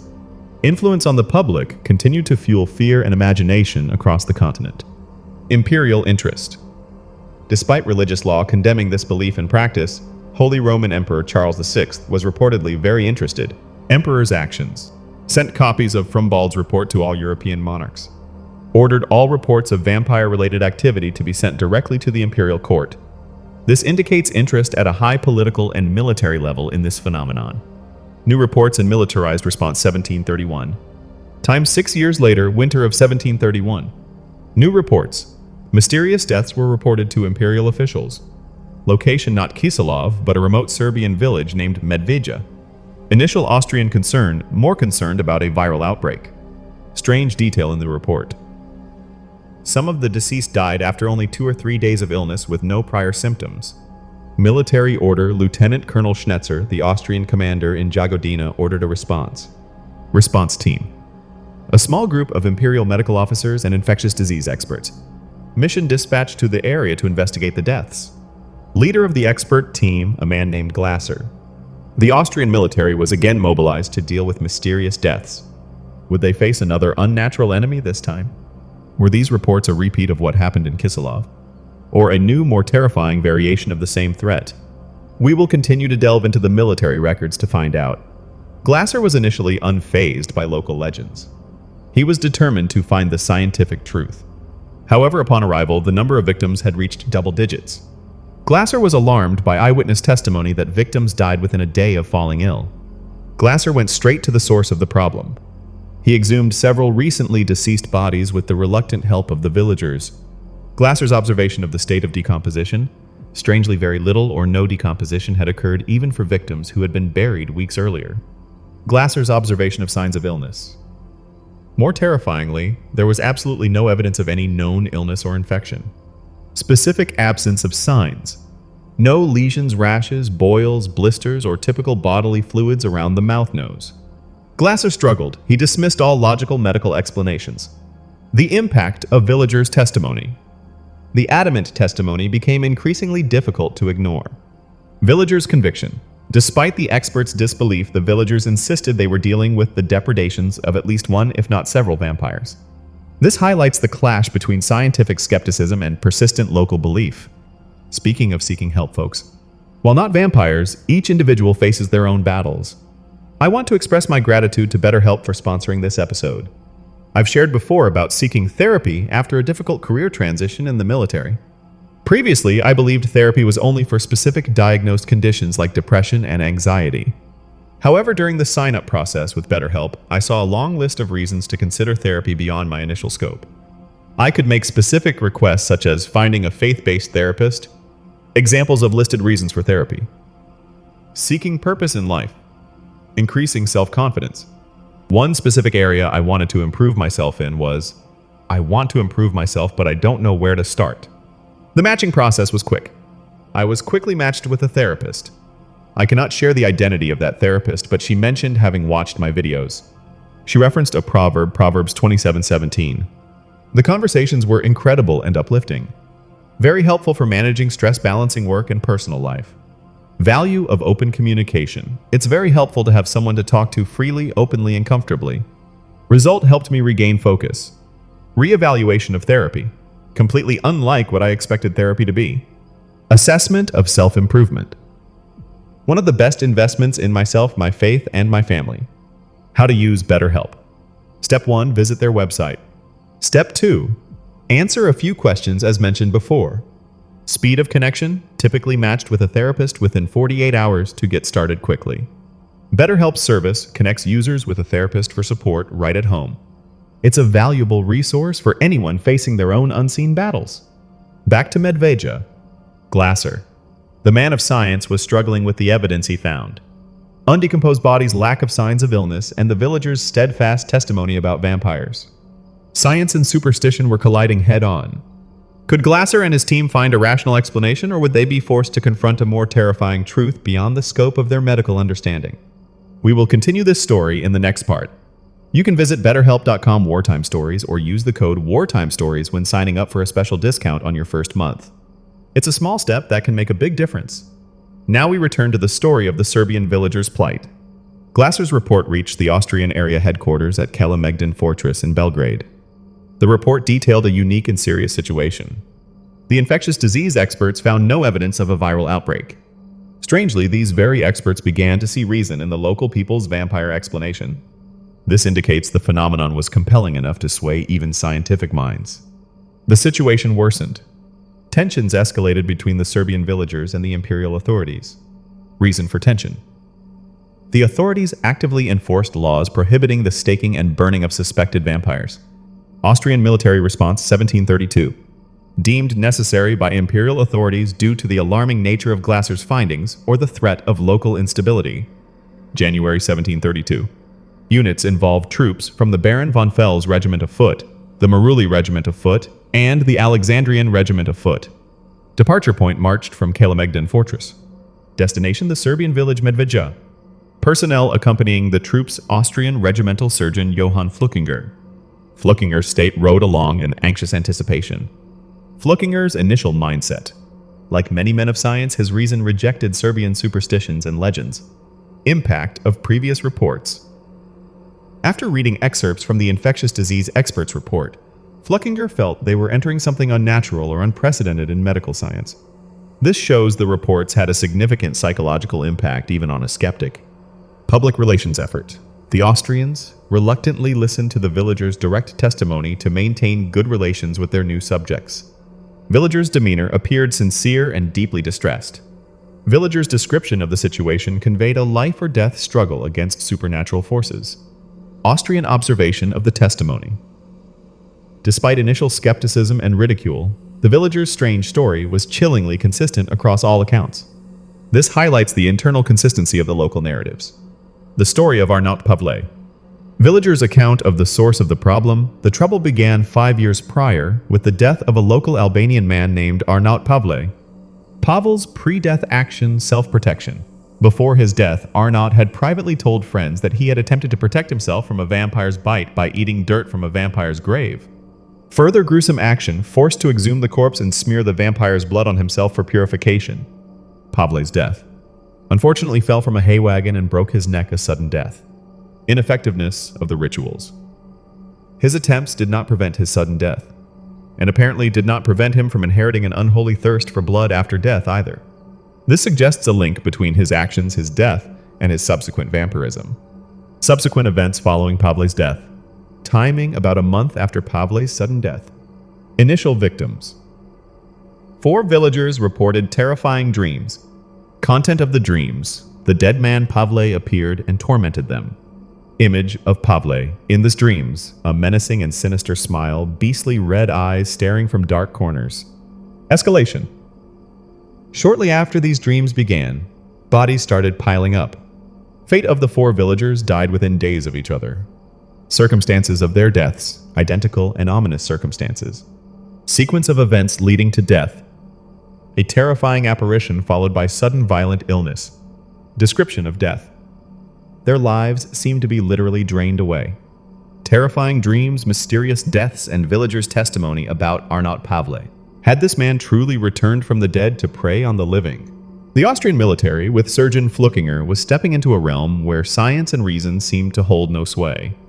What would they find when they confronted this unnatural threat? We will continue to explore in the next part. The villagers recognized familiar signs and clear allusions to vampirism. Local elders consulted and made plans to stop Pable's attacks. Exhumation details. They exhumed his body, which had been buried 40 days prior. Condition of the body upon exhumation. Unusually fresh, showing no apparent decomposition. More disturbing signs, the presence of fresh blood clinging to his person and coffin. Specific detail about the blood. Fresh dried blood clinging between his lips and teeth. Shocking event during staking. When the hawthorn stake was driven into his heart, the men claimed Pavle emitted a faint pained groan. Amount of bleeding during staking. A massive amount of blood gushed from his mouth, nose, eyes, and ears. Final disposal, incineration, reducing the body to ash. Period of peace.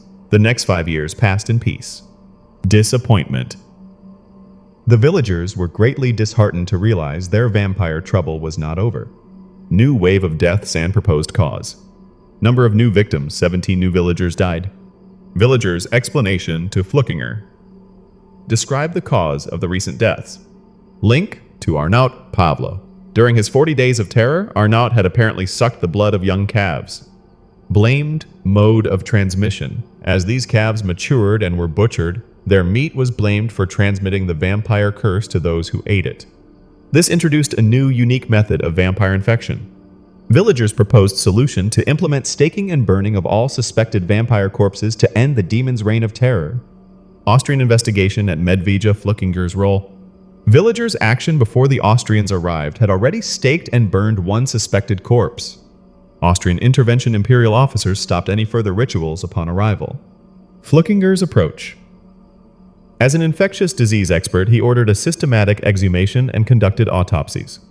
Fluckinger's goal: to find a scientific explanation for the sudden deaths and decomposition anomalies to prevent epidemic and panic. Ages of the deceased ranged from 60-year-old men to infants as young as 8 days old. Number of suspected vampires. 10 individuals were found in a state believed to be vampiric. Results of Fluckinger's autopsies. Effort. Fluckinger and his colleagues worked tirelessly conducting thorough autopsies. Growing confusion. They became increasingly bewildered by their findings. Result regarding viral strain. Like the previous experts, no evidence of a viral cause of death was found. Condition of the bodies. While the organs' brains were inactive, the bodies appeared remarkably fresh and healthy to the surgeon's eyes. Explanation for the body's condition seemed to be held in a state of suspended animation. Continued bleeding, warm blood continued to flow with every new incision. Skin condition, new skin had replaced the old. Specific case. A woman? According to the report, the body of a woman who was emaciated when buried appeared to have gained weight. Villagers' knowledge of this woman. They knew she had lived in a state of near starvation. Conclusion about the woman's condition appeared to be very well nourished in death. This was a particularly disturbing detail about apparent post-mortem feeding. Austrian concession and villagers' disposal. Austrians' state of mind utterly dumbfounded, unable to comprehend. Reason for concession: a reluctant effort to appease the panicked local population. Action: the imperial troops conceded to the demand to destroy the bodies. Preparation for disposal: return the bodies to their graves. Villagers' method of disposal proceeded with chilling, dispassionate efficiency. Fluckinger's findings sent shockwaves through the scientific world. Undecomposed bodies, lack of signs of illness, and evidence of post-mortem feeding. The Austrian military, initially sent to reassure superstitious villagers, now faced a terrifying reality that reason could not explain. They were forced to concede, allowing the local people who were accustomed to dealing with the darkness to perform the ritual destruction of this unnatural enemy. The story of Medveja, documented by the military itself, became one of the most terrifying pieces of evidence for vampires in history. Was it true? Or just a series of strange, coincidental events interpreted through the lens of fear and ancient legend? We will continue to delve into these military records to find out. Number of bodies ultimately disposed of: 17 alleged vampires were staked, burned, and disposed of. Apparent effectiveness. Strangely, the ritual seemed to work. Austrian observation of effectiveness. The only effective countermeasure against the mysterious deaths was the gruesome Serbian rituals. Result of the rituals. The vampires of Medveja, their killings, and the villagers' nightmares ceased. Impact on imperial authorities, left with more questions than answers. Imperial contemplation. Pondering what unearthly forces were at work in their new territories. Fluckinger's report and its impact. Report name Visum, et repertum seen and reported. Impact of the report caused another wave of excitement after Fluckinger returned to Belgrade. Report's conclusion. Similar to Frombald's report acknowledging the existence of vampires. Public and academic reaction debates erupted in academic, religious, and court circles. Subject of debate, the nature of the vampire epidemic and whether vampires could be real. Public fear. Fear that blood-sucking creatures could attack while sleeping. Related concerns.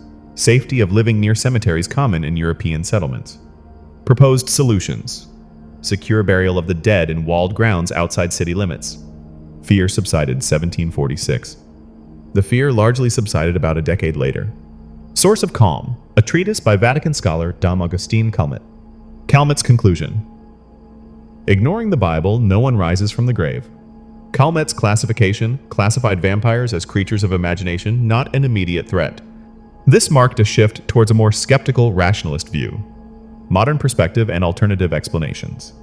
Advancement in understanding humanity's understanding of the natural world has significantly increased in the past 3 centuries. Initial modern explanation, historical vampire cases are easily attributed to a poor understanding of human biology or mass hysteria. Contributing factors in the past: lack of formal education and deep religious beliefs. Easily convinced. It wouldn't take much to convince a village that evil spirits were present. Opposing view. Considering contemporary stories of demonic possession and supernatural encounters. The question posed, who is to say ancient superstitions are entirely irrational? Hypothesis of unseen forces. If such unseen spiritual forces exist as many sincerely believe. Manifestation of forces. It's plausible they manifest themselves through humanity, the flesh of humanity. Common ailments in such stories. Illness, nightmares, strange hallucinations, and other unexplained ailments. This links physical and psychological symptoms to potential supernatural causes. Universality of vampire belief. Reality of the belief. Regardless of the truth of the alleged attacks, the near universal belief in such creatures is very real. Geographical scope. Not just in Slavic Europe but worldwide. Cultural differences. Such supernatural entities are simply called by different names depending on the culture. History. Before the term vampire. Before the Serbs coined the term vampire, these creatures appeared as evil spirits and demonic entities in countless oral histories. Cross-cultural examples. Asian, African, North and South American cultures. Common theme, speaking of malevolent creatures intent on consuming the flesh and blood of the living. Shared characteristics. Each type possessed its own supernatural or superhuman abilities. This expands the scope from specific historical events to a global long-standing cultural phenomenon. Military reports from the 18th century, stories from soldiers in remote regions, and universal belief across cultures. Is it all just misidentification, superstition, and mass hysteria? Or are we touching upon a more terrifying truth about the nature of darkness and what it can do to us? The question remains hanging in the air, awaiting an answer that science may never provide. The cultural diversity of accounts makes a clear definition of vampire difficult. The 20th century definition is perhaps a synthesis of relatively consistent characteristics. Difference from 18th century depiction, more recently vampires have been depicted as attractive and romanticized. If the Serbian version is more authentic, then modern depictions have significantly desensitized people. Modern descriptive characteristics. Immortal, incredibly charming creatures with immense power and an intolerance for sunlight. 21st century view vampires are largely dismissed as fantasy fiction relics of ancient folklore. Even in the Serbian capital of Belgrade, the legend is often dismissed as a myth born of ignorance, paranoia. However, the belief in vampires remains very much alive in rural Serbia. Location: the small village of Zaroje in western Serbia. Alarming event: the collapse of a 300-year-old watermill in 2012.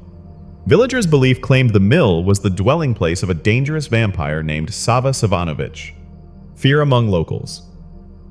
Tour guides refused to approach the mill after dark due to fear or caution regarding the vampire. Mill owners' refusal flatly refused regular maintenance for fear of disturbing Savanovic. Consequence of fear neglect. The lack of maintenance directly caused the mill's collapse. Alleged result. The collapse was said to have unleashed a very angry homeless vampire into the surrounding hills. Villagers' reaction terrified that the entity was hunting again. Villagers' reaction based on tradition called upon hundreds of years of ancestral knowledge acting as their predecessors had. Specific defensive actions: garlic sales skyrocketed. Crosses and holy symbols were placed on doorways. Self-defense measures. Villagers armed themselves with sharpened hawthorn stakes. Period of vigilance: maintained vigilance for the next 7 months. Outcome: apparently nothing further came of the incident.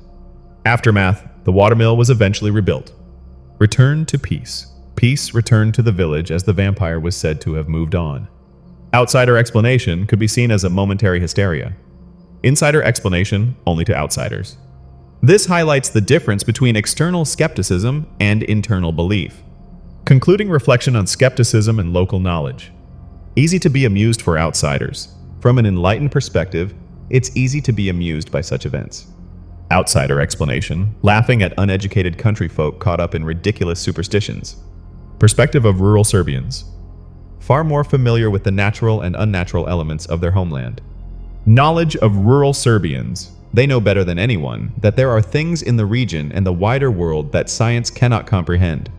This validates the legitimacy of local non-scientific knowledge in understanding certain phenomena. Connection to historical military experience. A similar feeling to the Austrian soldiers and disease experts from centuries ago. Parallel experience. Marching into a strange, unfamiliar land to confront unusual deaths and bizarre events. Perhaps sometimes those who live on the fringes of the known world, those who face the darkness head-on, have a deeper understanding of what truly exists. These stories, whether of vampires, yetis, or submarine hauntings, challenge our skepticism and remind us that the world is still full of mysteries of terrifying things waiting to be discovered, or better yet, left alone. The Austrian soldiers felt confident in their natural science education. What was the result of their reports? They marched out of the village to write official reports that we can still read today. Content of the reports conveyed confusion in their findings, not confidence. Nature of the military reports, like the men who wrote them, they left us with a dark and cunning mystery. According to all reports, this mystery remains unsolved. This reinforces the idea that even official rational investigations cannot fully explain the events. Thank you for sticking around for the after action. This episode has special meaning to me for a couple of reasons. The first reason is about theater. My first involvement in entertainment was a senior year high school theater class. Motivation for joining: wanted to spend more time with a girl. Result: ended up getting stuck in theater. First play, I played Jonathan Harker in Bram Stoker's Dracula. Impact sparked my love for performance art. Second personal reason: the artist Picada, who illustrates the show, is originally from Serbia. Picada was very excited to work on this episode. He contributed additional information to the story.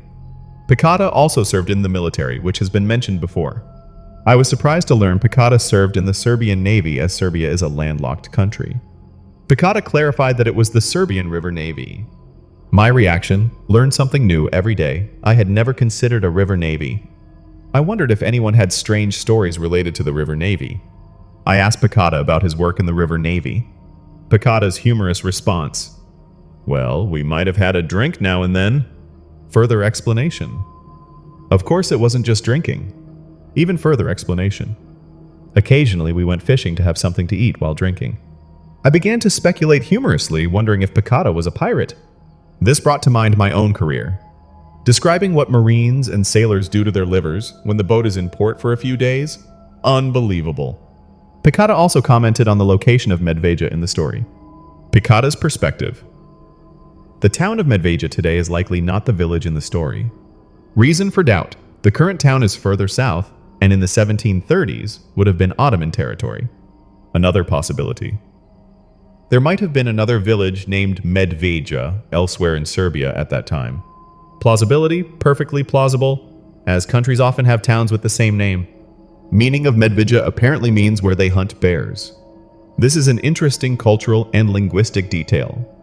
A final technical note: Picada has been consistently reporting issues with his iPad over the past few months while creating artwork. Context of the issue: related to deadlines and disruptions. Picada's explanation: the iPad freezes due to new updates or planned obsolescence. Age of the iPad: he has been using it for over 6 years. My similar issue: my personal computer occasionally freezes when doing animation in Adobe Premiere. My frustration describing it as horrible. These stories, these historical pieces of evidence, and even these mundane details all intertwine. They remind us that mystery and the extraordinary don't just exist in faraway places or in the past. Sometimes they are hidden in official reports, in the accounts of soldiers, and even in everyday conversations. And sometimes the most terrifying things are those that science cannot explain, but local people have known about for a very long time. Thank you for listening. Wishing you a peaceful night, if possible. I want to help Picata with his iPad issue. I'm thinking of setting up a fundraiser to get Picata a better device while also allowing you to contribute to the channel's growth. I'm guessing Picata will refuse this gift, saying it's not necessary. The target device is the new iPad Pro, expected to launch next month, May. Estimated cost is over $1,800 plus accessory stacks, totaling around over $2,000. My commitment: if not enough funds are raised, I will still buy it for Picata. Reason for fundraising: don't want to deny you the opportunity to contribute. Fundraising period from now until May. Methods of donation: Patreon subscription channel membership, PayPal donation link provided. My matching commitment: I will cover the shortfall no matter how much it is. Perk for donors: a special thank you in the May Smoke Pit episode for each donor, acknowledging your generosity. This is a clear call to action and reward for the audience. Transitioning to a new topic: veterans and encounters in remote areas. Observation about military personnel. The military is a diverse group but includes many rugged outdoorsy types. Reason for military personnel encountering strange things, often deployed to places where civilized people don't frequent. Remote areas in the US. Even places at home can be remote, for example, the Appalachian Mountains. Anecdotal evidence map: I once saw a map showing the locations of missing people in the US. Data cross-referenced with a map of cave systems in the US. Correlation: the locations of cave systems and missing people seem to overlap. This presents a potentially chilling correlation. Possible explanation 1. Perhaps people just got injured and couldn't get out. Possible explanation 2. Perhaps the map hinted at something else that harmed them. This suggests a more sinister explanation. Introducing veteran stories. Subject of upcoming stories: 2 stories from 2 veterans. Veteran 1, a Marine who served in Iraq. Veteran 2 served in the 1980s, likely Army branch, not specified yet. Commonality: both grew up in wooded, mountainous areas. Shared outcome: after encountering something terrifying, neither enjoys going into the woods as much as before. Nature of the stories: true stories from 2 veterans. Veterans' belief: believe they were maliciously stalked and hunted. Description of the entity: something large that could mimic animal sounds. This sets the stage for a specific type of cryptid supernatural encounter. Product introduction: Raycon earbuds. My preference: switched to Bluetooth audio to eliminate wires. Experience with wireless earbuds: have tried many types over the years, including high-end brands. Current product: had the opportunity to try Raycon everyday earbuds. My feeling: wish I had tried them sooner. Use case: listening to audio before bed. Problem with other earbuds: hurt my ears. Advantage 1 of Raycon: no ear pain, can wear them all day. Advantage 2 of Raycon: awareness mode is very useful. Function of awareness mode: allows you to hear what's going on around you. Advantage 3 of Raycon: charging case. Features of the charging case: durable, works with wireless charging. Battery life of this charging case: holds up to 32 hours of battery. Value comparison: as good as high-end brands at half the price. This is a standard advertisement for the sponsor. Stories of encounters in remote areas: the chilling correlation between caves and missing people, and the experiences of 2 veterans. Are these things connected? Are there things lurking in the darkness beyond the reach of science and civilized society, waiting or hunting those who dare to enter their territory? We will explore these terrifying stories in the next part. Raycon is an absolute steal. Now is the time for big savings for Black Friday, Cyber Monday. Visit buyraycon.com Wartime today for up to 30% off site-wide. Up to 30% off everything on the website. Visit buyraycon.com Wartime. After hearing the next stories, you'll appreciate the awareness mode even more. Oh, wait. That's the old trick, trying to make us think they're injured pups. Okay, how are we going to proceed? As usual. All right, you go that way, I'll go this way. Hey, before we split up? Yeah, what is it? Does something, feel off about this? You feel it too? I just thought maybe it was because we haven't been out here in a while. Maybe they've changed tactics. Well, we've come this far, let's just go. This dialogue creates a tense, uncertain mood for the upcoming story. The first story is from a US Marine with the screen name That One Guy Brian. We'll call him Brian. Setting off one evening, he went hunting a pack of coyotes. Companion another fellow Marine. Realization: the coyote sounds they were following were not being made by coyotes. Story begins after his first deployment to Iraq. Brian perceives himself as very tough, but admits others are tougher. Where he grew up in the transition zone from high desert to forest. Description of the area: near the forest but with little water, lots of trees. Familiarity with the area: spent most of his youth exploring it, felt like walking into his living room. Desire upon returning home on leave: drink with old friends and return to those woods. Nature of exploration: always something new to find, like Native American arrowhead crafting sites. Hunting activity: went out one night with his best friend to hunt coyotes that were terrorizing local farms. Reputation: he and his friend were known for this. Identity of the best friend, also a Marine. Best friend's nickname called him Boot because he had just finished basic training. Prior knowledge had identified the coyotes' preferred night hunting area. Coyote behavior: nocturnal, make lots of small yips, easier to hunt at night. Skipping details, will not share specific details about coyote hunting for protective reasons. Approaching the den, got close, could tell by the sounds. Observed hunting tactic: the old trick of pretending to be injured pups or rabbits. Their tactic began their usual approach tactic. Conversation during our approach: talking and noticed. This time is different. Brian's initial assumption attributed it to not having been in the woods for a while, or coyotes changing tactics. Continuing proceeded despite the feeling. No change. Nothing changed as they got closer. Advantage 1 of Raycon: no ear pain, can wear them all day. Advantage 2 of Raycon: awareness mode is very useful. Function of awareness mode: allows you to hear what's going on around you. Advantage 3 of Raycon: charging case. Features of the charging case: durable, works with wireless charging. Battery life of the charging case holds up to 32 hours of battery. Value comparison: as good as high-end brands at half the price. This is a standard advertisement for the sponsor. Stories of encounters in remote areas, the chilling correlation between caves and missing people, and the experiences of 2 veterans. Are these things connected? Are there things lurking in the darkness beyond the reach of science and civilized society, waiting or hunting those who dare to enter their territory? We will explore these terrifying stories in the next part. Raycon is an absolute steal. Now is the time for big savings for Black Friday, Cyber Monday. Visit buyraycon.com Wartime today for up to 30% off site-wide. Up to 30% off everything on the website. Visit buyraycon.com Wartime. After hearing the next stories, you'll appreciate the awareness mode even more. Oh wait. That's the old trick, you know, trying to make us think they're injured pups. Alright, how are we going to proceed? As usual. Alright, you go that way, I'll go this way. Hey, before we split up. Yeah, what is it? Does something, feel off about this? You feel it too. I just thought maybe it was because we haven't been out here in a while. Maybe they've changed tactics. Well, we've come this far, let's just go. This dialogue creates a tense, uncertain mood for the upcoming story. The first story is from a US Marine with the screen name That One Guy Brian. We'll call him Brian. Setting off. One evening, he went hunting a pack of coyotes.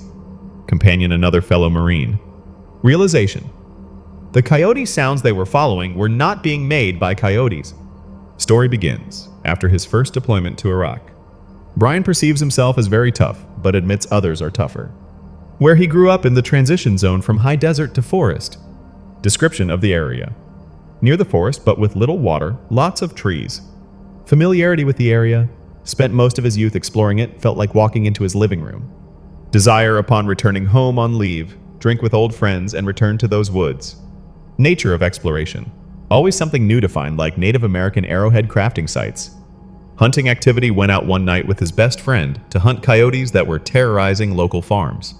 Reputation: he and his friend were known for this. Identity of the best friend, also a Marine. Best friend's nickname called him Boot because he had just finished basic training. Prior knowledge had identified the coyotes' preferred night hunting area. Coyote behavior: nocturnal, make lots of small yips, easier to hunt at night. Skipping details, will not share specific details about coyote hunting for protective reasons. Approaching the den, got close, could tell by the sounds. Observed hunting tactic. The old trick of pretending to be injured pups or rabbits. Their tactic. Began their usual approach tactic. Conversation during approach. Talking and noticed. This time is different. Brian's initial assumption attributed it to not having been in the woods for a while or coyotes changing tactics. Continuing proceeded despite the feeling. No change. Nothing changed as they got closer. Distance to the den got within about 25 yards. Shared realization, both realized this is clearly not what it seems. Decision made. Decided to maintain radio silence. Action taken, withdrew from the tree line where the den was. Waiting time. Under an hour, doesn't remember the exact time. They had realized something was off, not normal coyotes. The feeling of being deceived lured in. What was lurking in the darkness of the woods, mimicking animal sounds to draw them in. The story had just begun. Detail about memory. Memory's a bit hazy. Friend's action. The friend called him by his last name. Brian's reaction used to it in the military, but found it strange coming from a childhood friend. Sighting. A few minutes later, saw movement. Communication, called out to each other to report it. Appearance. It emerged from the trees. Description of the shape. Saw a person, but as tall as the trees, 7-10 feet. Brian's emotional state, terrified. Brian's action, took aim and shot it, unsure if due to PTSD or fear. Expected outcome. Waited for it to fall after a few steps. Actual outcome. It didn't fall, just kept walking. Friend's action. The friend shot with similar results. Their reaction went into combat mode, kept shooting, determined to take it down. Their theory. Thought it was trying to lure them, knowing their hunting methods. Creature's action. It stopped, turned perpendicular to their position, and walked away. Brian's weapon used a .308 rifle. Friend's weapon used a .306 rifle. Expected outcome based on weapons. It should have gone down after the first 5 rounds. Decision about pursuit, considered chasing it. Realization. Whatever it took to kill it, they didn't have the necessary means. Action taken, performed a tactical withdrawal of about a quarter mile. Next action, then ran like hell all the way home. Finding the real coyote den, found it a week later about 10 miles away from town in the opposite direction. Conclusion about the creature's intent. Whatever this thing was, it had clearly been hunting them for a very long time. Evidence of planning. Leading them far off course, knowing how to leave scat and urine from different members of the coyote pack. This highlights the creature's intelligence and hunting strategy. Current hunting habits. Brian and his friends still hunt if necessary. Lingering impact. Always talk about the one time they became the hunted. Scene dialogue. Character 1's call, "Hey, over here." Character 2's question, "You sneaky little boy, you come through that holler." Character 1's reply, "Yes, ma'am. Is that okay? I'm sorry, I wasn't trying to trespass or anything." Character 2's warning, "Boy, you don't ever come through there. Not ever. There's a reason they blocked that road off." Character 1's question, "Oh, why is that, ma'am?" Character 2's invitation, "Well, you best come on up on the porch and sit a spell, son. I'll tell you the story." Disclaimer. Now, whether you believe it or not ain't none of my business, but you just ask around, other folks can tell you too. Invitation to approach, "Come on up here." Offer of drink, "You're too young to drink whiskey, but I'll get you some lemonade." This creates a classic Southern Gothic folktale atmosphere. Introducing the second veteran story. Common perception of bipedal hominids often viewed as curious, docile animals. Brian's story. As a counterpoint, Brian's story exposes the more predatory nature of the creature. Location of the next story, set on the Walden Ridge Trail in Tennessee. More detail provided offers further insight into the strange mimicry abilities of these elusive cryptids. This highlights a specific disturbing characteristic of the creature. Identity of the author, an unnamed veteran referred to as Mark. Subject of the story, recounting a terrifying encounter with a creature known locally as Whistling Jack. Narrator's claim of truth. This is a true story. Reason for not telling before, has never told anyone before for reasons that will become clear. Mark's background and environment. Time frame. The story unfolds in stages. Narrator's age 53 years old. Where he grew up, a small community at the southern end of Walden's Ridge in East Tennessee. Description of Walden's Ridge. A flat-topped plateau running most of Tennessee north to south on the east side of the Sequatchie Valley. Community size. A small community, just over 200 people. Local name for the area, just called The Mountain. Geographical context of the community, surrounded by woods bordering Prentice Cooper State Forest. Childhood activity. As a kid, rode his mini bike all over the old trails and dirt roads on the mountain. Stories of mysterious creatures in remote areas. Strange mimicry sounds incredible elusiveness and a permanent change in the perspective of those who experience them. What is lurking in those woods waiting for those who dare to enter? And why do these creatures possess the ability to mimic human or animal sounds? We will listen to Mark's story, the story of Whistling Jack, and learn more about the terrifying things that lurk. Common interests. Hiking, hunting, and exploring the woods were common interests. Introduction of mini bike. Got an old mini bike in 1976 at age 12. Impact of mini bike. Allowed him to go even deeper into the woods. Location where the story begins. An old dirt road he discovered. Description of the road. An old road with parallel ruts from horse-drawn wagons, possibly deepened by early automobiles. Mark's action rode his mini bike down this road alone one afternoon. Encounter upon exiting the woods. An old woman called to him from her porch as he returned to the residential area. Identity of the old woman knows her real name but is not using it for anonymity. Old woman's question, "Boy, you come through that holler?" Mark's reply confirmed he had come through the holler. Old woman's warning, "Boy, you don't ever come through there. There's a reason they blocked that road off." Mark's reaction, the warning piqued his curiosity. Mark's question asked why. Old woman's invitation. "Sit down, son, I'll tell you a story." Old woman's disclaimer. Whether you believe it or not is none of her business, but others can confirm if you ask around. Introduction of Whistling Jack and local naming conventions. First time hearing the name, this was the first time Mark had heard of Whistling Jack. Mark's initial thought about the name always thought the name sounded silly. Context for local naming. Explained how people there named things. Example 1 called a type of quail Bob White based on its call. Example 2 called a yellow perch a sunfish because of its bright yellow belly. Mark's conclusion about the naming, it makes sense when you understand the context. The old woman's story, setting, and characters. Old woman's background: lived in the community her entire life. Family history. Her family had lived there for generations, since after Boone and Crockett settled in Tennessee.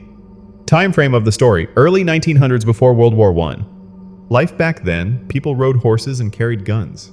It was still a wild area. Historical context: long before the TVA brought electricity to the hills. Families involved: 2 families referred to as the Smiths and the Browns for the story. Location of the families. The Smiths and Browns had small farms on opposite sides of the holler. Social activity. A couple of times a month on Saturdays, the boys from both families would get together to play cards, drink moonshine, homebrew, homemade wine, and have a good time. Specific Saturday, the social activity went past midnight. Unusual nature of the late hour. This was not typical. They usually went to bed early and got up at dawn. The Brown boys' ride home and the first encounter. Departure time around 1:00 a.m. Action. The Brown boys mounted their horses and started down the holler. Trail followed a trail down to the bottom of the holler, crossing a small creek. Creek location. At the bottom of the holler on a sandbar overlooking a large rock. Auditory event at this creek: heard a bird call from the top of the rock as they started to cross. Horses' reaction? That harmless sound, for some reason, spooked the horses. Horses' action. All but one bolted across the creek and ran up the trail at a dead gallop. Fate of the youngest brother was thrown from his horse when it reared in panic. Item that might have saved the boy: his lantern fell onto the sand. Lantern's condition did not break or go out. Location of the brothers. Further up the trail, trying to control their horses. Second auditory event. Heard 6 rapid gunshots from a .45. Brothers' action forced their horses back to the creek. A harmless bird call suddenly spooked the horses. Gunshots rang out in the dark night. What happened to the youngest brother who was thrown from his horse? And who fired those 6 shots from the top of the rock? The story of Whistling Jack was unfolding, and it was not silly at all as Mark had initially thought. Upon arrival, they found a gruesome sight. The youngest brother was kneeling on the sandbar next to the lantern, trying to reload his gun. The boy was shaking, dropping rounds. His dead horse lay a few feet away, blood pouring from its throat. The youngest brother said, "I shot it," then added, "You know I never miss at this close range." It took a while to get the story from the boy. The youngest brother's account of the event. After being thrown from his horse, the boy saw 2 large red eyes on top of the rock. It whistled again. It leaped towards his horse. Everything happened so fast, the boy barely had time to empty his revolver. Fired rapidly before it could get to his horse. Description of the creature: large, running, hunched over on two legs, dark, shaggy hair, and smelled awful. Impact of the shots. The pistol shots were not enough to save the horse. Confirmation of hitting it, knew he hit it when it snarled. Creature's action after being shot ran into the woods. Brother's reaction had heard enough, were scared and cautious. Action taken helped the youngest brother onto one of their horses and quickly rode home. Search the next morning and lack of evidence. Search time, just after dawn the next morning. Search party, all the boys and their fathers. Equipment carried guns. Destination returned to the trail to the creek. Intention to track the creature and recover the youngest son's saddle and gear. Skills of the search party, all were experienced hunters and trackers. Finding at the creek crossing the horse was gone. Missing items. All the gear, saddle, bridle, rifle scabbard was gone. Condition of the sandbar had been swept clean as if with pine branches. Condition of the blood, even the blood was partially covered. Lack of tracks. No tracks were found. Only trace found blood mixed in the sand.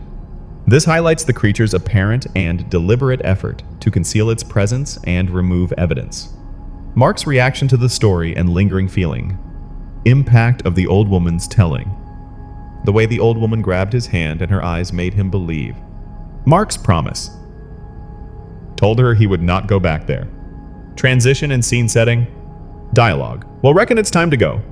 Sound effect, atmosphere, darkness. Sound effect, atmosphere, whiskey. Auditory event. Wait, is that a Bob White? Anomaly. They ain't supposed to be calling this late at night. Reaction. What the hell? Decision. All right, time to get out of here.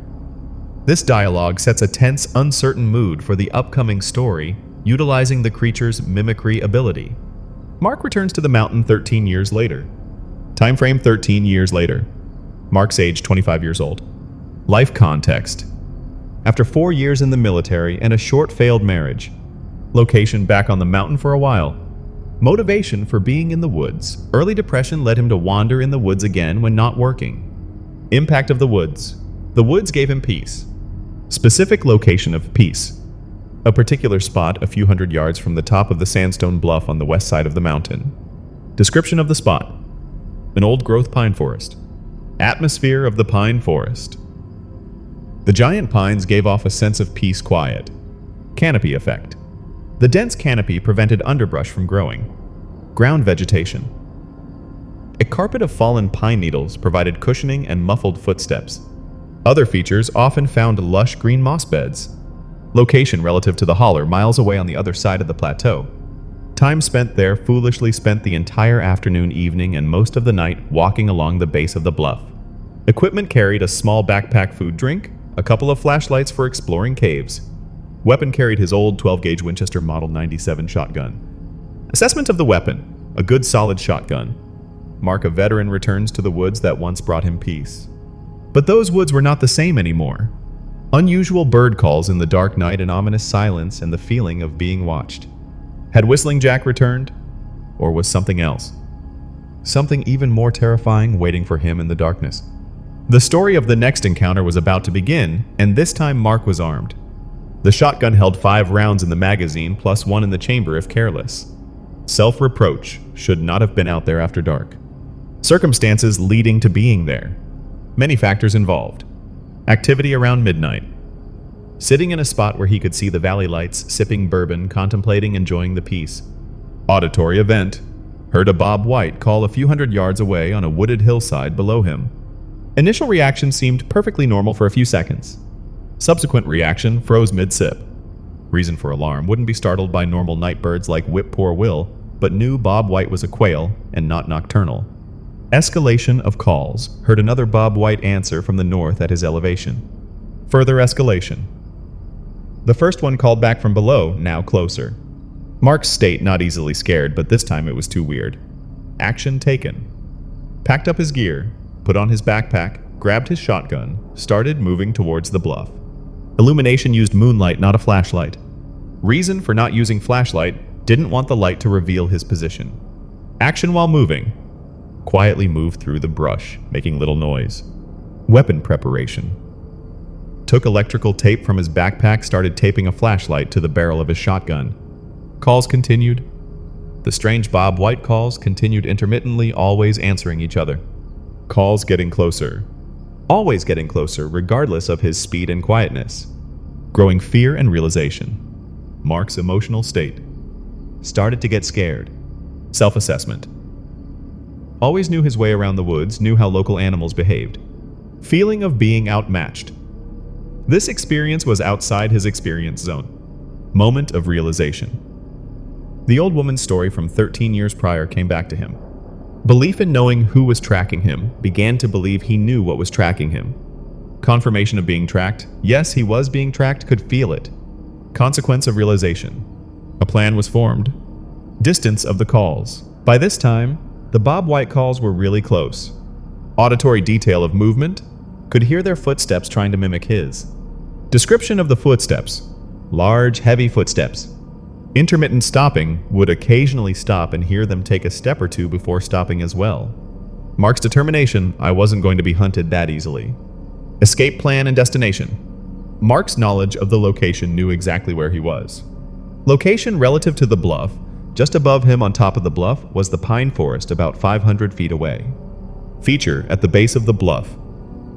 A deep crevice, a crack formed over thousands of years.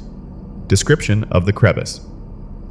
Formed in inverted V shape about 4 feet wide at the bottom, going in about 30 feet. Feature inside the crevice. Along the left side, the rock formation had created a ledge. Ledge detail rose from the back to an opening at the top just large enough for a man his size to squeeze through.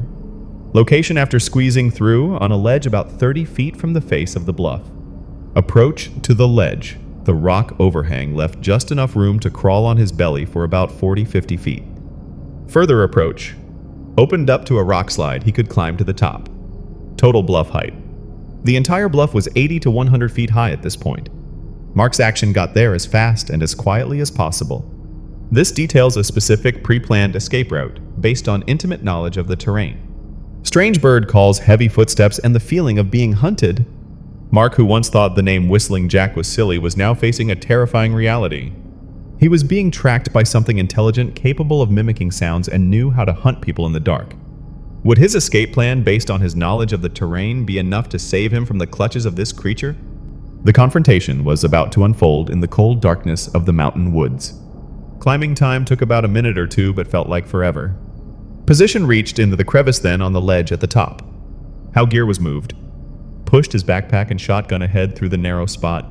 Focus not on stealth, but speed to get to the rock slide. Action at the rock slide. Put his backpack back on, slung his shotgun over his shoulder, climbed on all fours. Auditory detail below heard something rustling at the base of the bluff outside the crevice. Mark's thought didn't know why they didn't come into the crevice.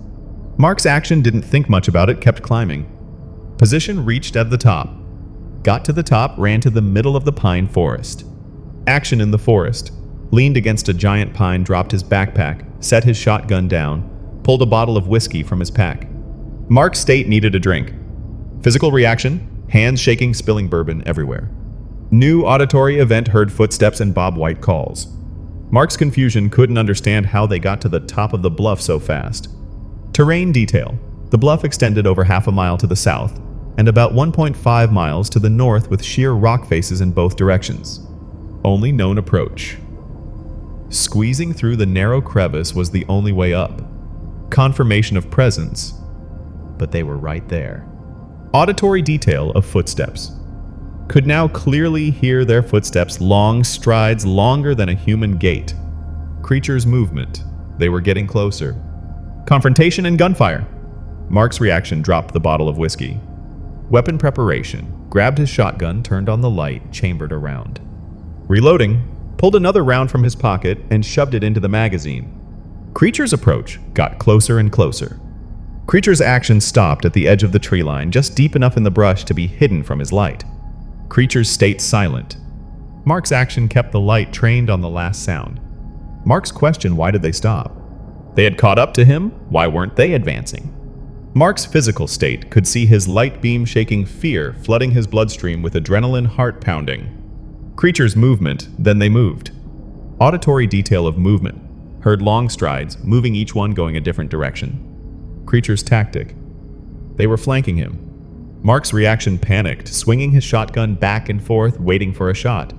Creature's movement went all the way around to the other side of the tree line away from the bluff and met up again. Creature's apparent intent as if looking for a place to approach without being seen. Mark's action shotgun pointed where he thought they were. He had had enough. Fired, pumped the shotgun, and fired another round. Creature's reaction heard a scream. Professor Ethan interject almost peed my pants. Difficulty describing the scream, doesn't know if he can adequately describe it. Nature of the scream, not a scream of pain but of anger, hatred. Scream comparison seemed to resemble a chimpanzee scream on TV but deeper and more guttural. Mark's physical reaction, hair stood up on the back of his neck. Creature's next action heard them crash through the brush away from him across the plateau deeper into the woods. Creature's departure, they just left. Aftermath and escape. Time elapsed. Some time passed, doesn't know how long. Silence. It had been quiet for a while. Mark's feeling could sense that they were gone. Decision to check the time. Got the idea to check his watch. Reason for delay. Didn't initially do it because it meant putting his shotgun down. Necessity. Finally had to know how long until daylight. Result of checking the time watch read 3:18 a.m. Time until daylight, about 2.5 more hours. Mark's action stayed there and waited. Time of departure, as soon as it was light enough to see clearly without being ambushed. Final action left and ran home. This concludes the terrifying personal encounter with a clear sense of terror and escape. An angry scream, heavy footsteps, and a narrow escape. Mark had come face to face with Whistling Jack or whatever was lurking in those woods. This experience changed him permanently, and it's a chilling reminder that there are things out there beyond our understanding capable of hunting and mimicry, hiding in the darkness waiting. Mark's story is a vivid testament to what can happen when you wander into their territory. Time elapsed since the encounter, 28 years. Mark's activity in those woods. He hasn't set foot in those woods since. Mark's current outdoor activities, hikes, camps, and fishes in other places. Mark's hunting habits. He hasn't hunted since that night. Mark's moved to a small industrial town in Alabama about 2 months after the encounter. Time in Alabama, stayed there for about 25 years until early 2015. Returned to the area. A relative passed away in late 2014, leaving them a house in the Sequatchie Valley. Location relative to the mountain, near the mountain where he grew up. Distance to the bluff. Can see the bluff just a few miles from his porch. Mark's stance on returning will never go there. Strange events continue to occur at Mark's new home. Belief about the story's end, doesn't think the story is entirely over. Location of the current house. Situated at the edge of a 32-acre wooded property in a small community at the base of the mountain. Property as an animal thoroughfare. Many animals use this property as a stopping point between the mountain woods and the woods along the Sequatchie River. Introduction of dog. His daughter was living there with her large old dog named Buddy when they moved in. Buddy's personality. A large, brave dog known for confronting coyotes to protect his territory. Buddy's relationship with Mark became one of Buddy's best friends about a week after Mark moved in, no longer growled at him. Strange events at night. Occasionally at night, Buddy would become very agitated, barking and howling. Mark's reaction enough to make him go outside with his rifle. What Mark saw never saw anything other than Buddy. Buddy's behavior while barked, facing the woods, glancing over his shoulder at Mark, checking if he was still there, then looking back at the woods.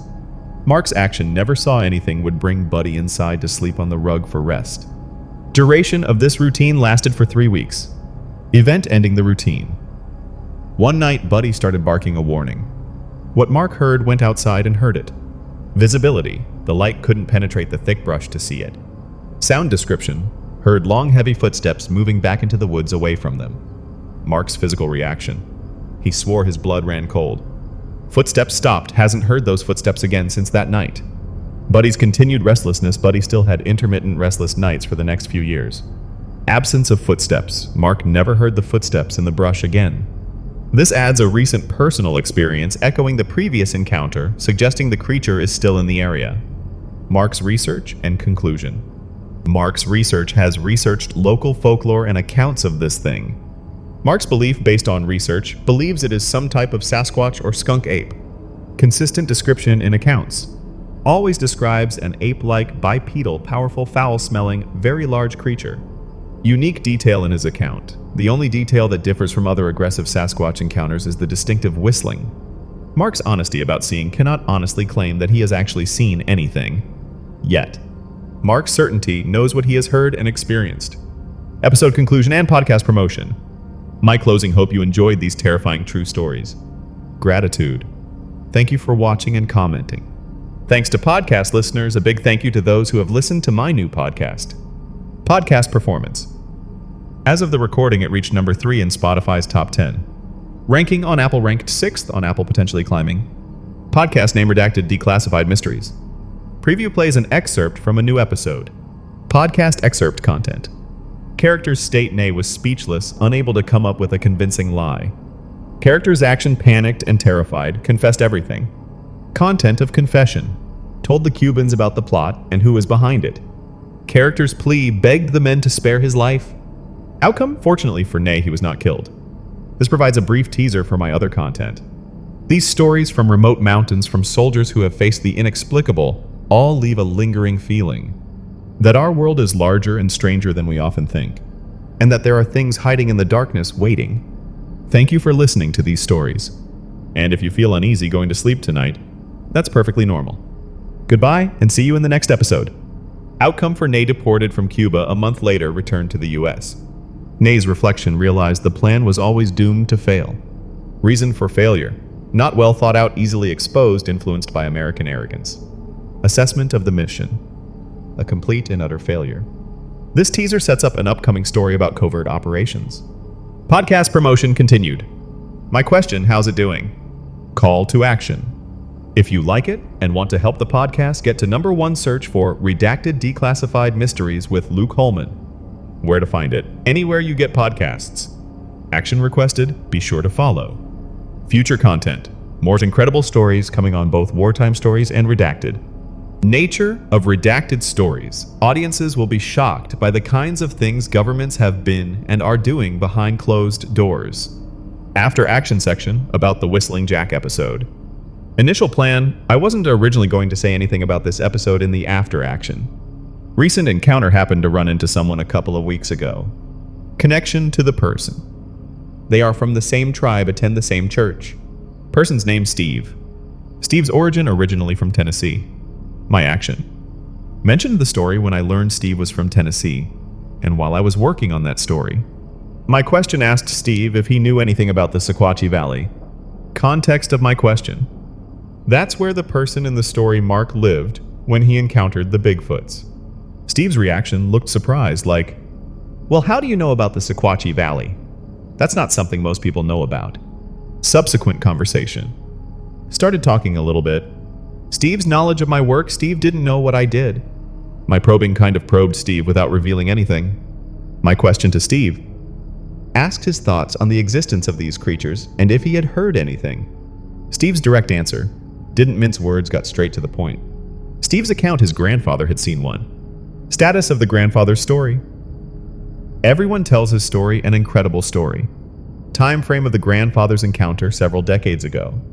Details provided by Steve: didn't give any specific details. My action: got Steve's phone number. My request to Steve: asked him to write the story down. My interest: really wanted to read it. Reflection on the process: one of the fascinating parts of working with these stories.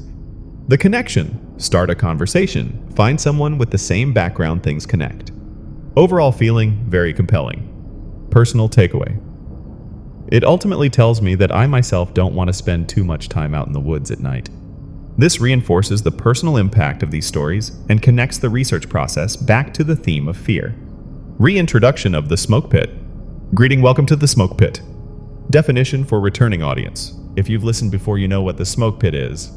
Nature of the smoke pit: a place where men and women exchange stories. Encounters in remote areas, mysterious creatures, and stories passed down through generations. Even people who had no idea about my work had their own stories, accounts of strange things they had witnessed or heard. This suggests that regardless of what mainstream science says, these phenomena persist in the human consciousness, especially in places where the line between the known and the unknown becomes blurred. Stories like Mark's, like Steve's grandfather's, are a reminder that there are things out there beyond our understanding, and perhaps we should leave them alone. Welcome to the smoke pit. If you've listened before, you know what the smoke pit is. A place where men and women exchange stories. Stories not found in history textbooks. Stories of the strange, the terrifying, and the inexplicable. Subject of this episode, stories from channel subscribers about encountering black triangle-shaped flying objects. I call them aircraft for lack of a better word. These objects are often described as flying low to the ground at slow speed or hovering, then disappearing or accelerating away at high speed. Some of the witnesses are military personnel. Others live near military bases that are believed to be points of origin. There is a type of aircraft called the TR-3 Bravo, considered known technology with incredible flight capabilities. Nature of the TR-3 Bravo essentially reverse-engineered UFOs. However, officially it does not exist. Like other classified projects, there is likely a good reason its existence is not public knowledge. But there are clearly many reports of sightings, even in broad daylight, suggesting it's not much of a secret. This highlights the tension between official denial and widespread public sightings. Number of stories, I have a stack of at least 20 stories about these objects. Limitation of this episode. One episode is not enough to tell all of them. My intention will try to organize them as best as possible. Note on editing, I have taken the liberty of adding punctuation moving content, changing words for clarity. Reason for editing. Many stories were shared in short format YouTube comments, etc. Information removed. Removed any information not essential to the overall story. Request to those who shared stories. Hope those who shared don't mind this editing. Transition. With that, let's get to the stories. First story from a viewer, JD Lambo 6926. Source account provided by viewer JD Lambo 6926. Narrator's age 39 years old. Where he grew up in Arkansas. Distance to military base, probably about an hour's drive from Jacksonville Air Force Base. Time of sighting, when he was 18 years old. Companion, a childhood friend named Chris. Context, one day on the way home from a baseball game. Location, driving on an old country road. Appearance of the object. Out of nowhere, a triangle-shaped object. Size of the object. About the size of a school bus. Initial movement of the object, hovering slowly over the middle of the road in front of them. Altitude of the object, flying just above the treetops along the road. Object's action on the road stopped when it reached the middle of the road. Object's next action went straight back across the road. Object's disappearance disappeared back behind the tree line, no longer visible. This describes the characteristic slow hovering and unusual movement reported for these objects. Immediate reaction. Not overly excited, but immediately sought confirmation. Narrator's question, did you see that? Friend's confirmation, Chris replied, yeah, I saw it. That was weird. Long-term impact. Over 20 years later, both work at the VA hospital. Lingering memory. When they see each other, it's the first thing they remind each other of. Context regarding drones. This happened before drones existed, at least commercially to his knowledge. Skepticism about UFO shapes was somewhat skeptical of round UFO reports. Reaction to triangle reports. Thought maybe when someone reported a triangle-shaped object. Possible identification considered. Both thought it might be a stealth bomber. Reason for doubt about stealth bomber identification. Had never heard of a stealth bomber that could fly that slowly and then move backward. A triangle-shaped object flying low, hovering and moving backward. A strange sight witnessed by two people and still haunting them over 20 years later. Was it the TR-3 Bravo, a classified technology? Or was it something else? Something unknown operating in our skies? This story is just the beginning of the incredible reports about black triangle objects. Distance to the base. Jacksonville Air Force Base was nearby. Distance from the base. However, it was still about 60 miles away. Object speed, not moving faster than their car, perhaps around 40 miles per hour. Comparison. The object's speed was very slow for an aircraft, potentially originating from a military base 60 miles away. Basis for my belief, part of the reason I believe these stories. Number of stories, I have a total of 20 stories so far. Witness characteristics. Most of those who shared do not attempt to provide more information than what they saw. Appreciation, I appreciate the humble honesty of witnesses like JD Lambo. Example of humble honesty, JD Lambo's reasoning about the object's origin based on its slow speed. Contrast with other reports. Subsequent accounts show these objects can fly at extreme speeds and in 3 dimensions. Explanation for JD Lambo's limited perspective. He didn't see the rapid maneuvers and was obscured by trees, so he could only reason that it was flying slowly based on limited information. Discussion about online descriptions and technical jargon. Behavior of some online commenters. Present themselves as knowledgeable, casually citing technical aspects. Confidence in discussion. Talk confidently about anti-gravity engines, pressurized mercury nuclear plasma energy devices. My view on the terminology. Describe it as Greek considering myself a simple man. Speculation on source of knowledge. Possibly combine knowledge from UFO research and leaked bits of information. Acknowledgement of possibility of real knowledge. It's possible they actually know what they're talking about. I'm not certain they don't. My impression of knowledgeable talkers. Unless they have worked with these objects and are violating security regulations, I remain skeptical. Example of information leak. Mentioning a man who allegedly leaked government secrets on Discord to get clout. Conclusion about secrecy. Not entirely impossible for information to leak. Contrast with witnesses in this episode. The witnesses in this episode and other stories found these objects completely out of nowhere and unexpected. Conclusion about public knowledge. These things are not common knowledge to the entire population. This frames the stories in the perspective of ordinary people encountering something truly extraordinary, contrasting with potentially speculative online discussions. Second story from a viewer Esther01, former U.S. Navy service member. Source account provided by viewer Esther01. Narrator's service time in the Navy from 1986 to 1998. Date of the event March 31st, 1997. Reason for remembering the date. It was the night before departing for Westpac. Description of Westpac.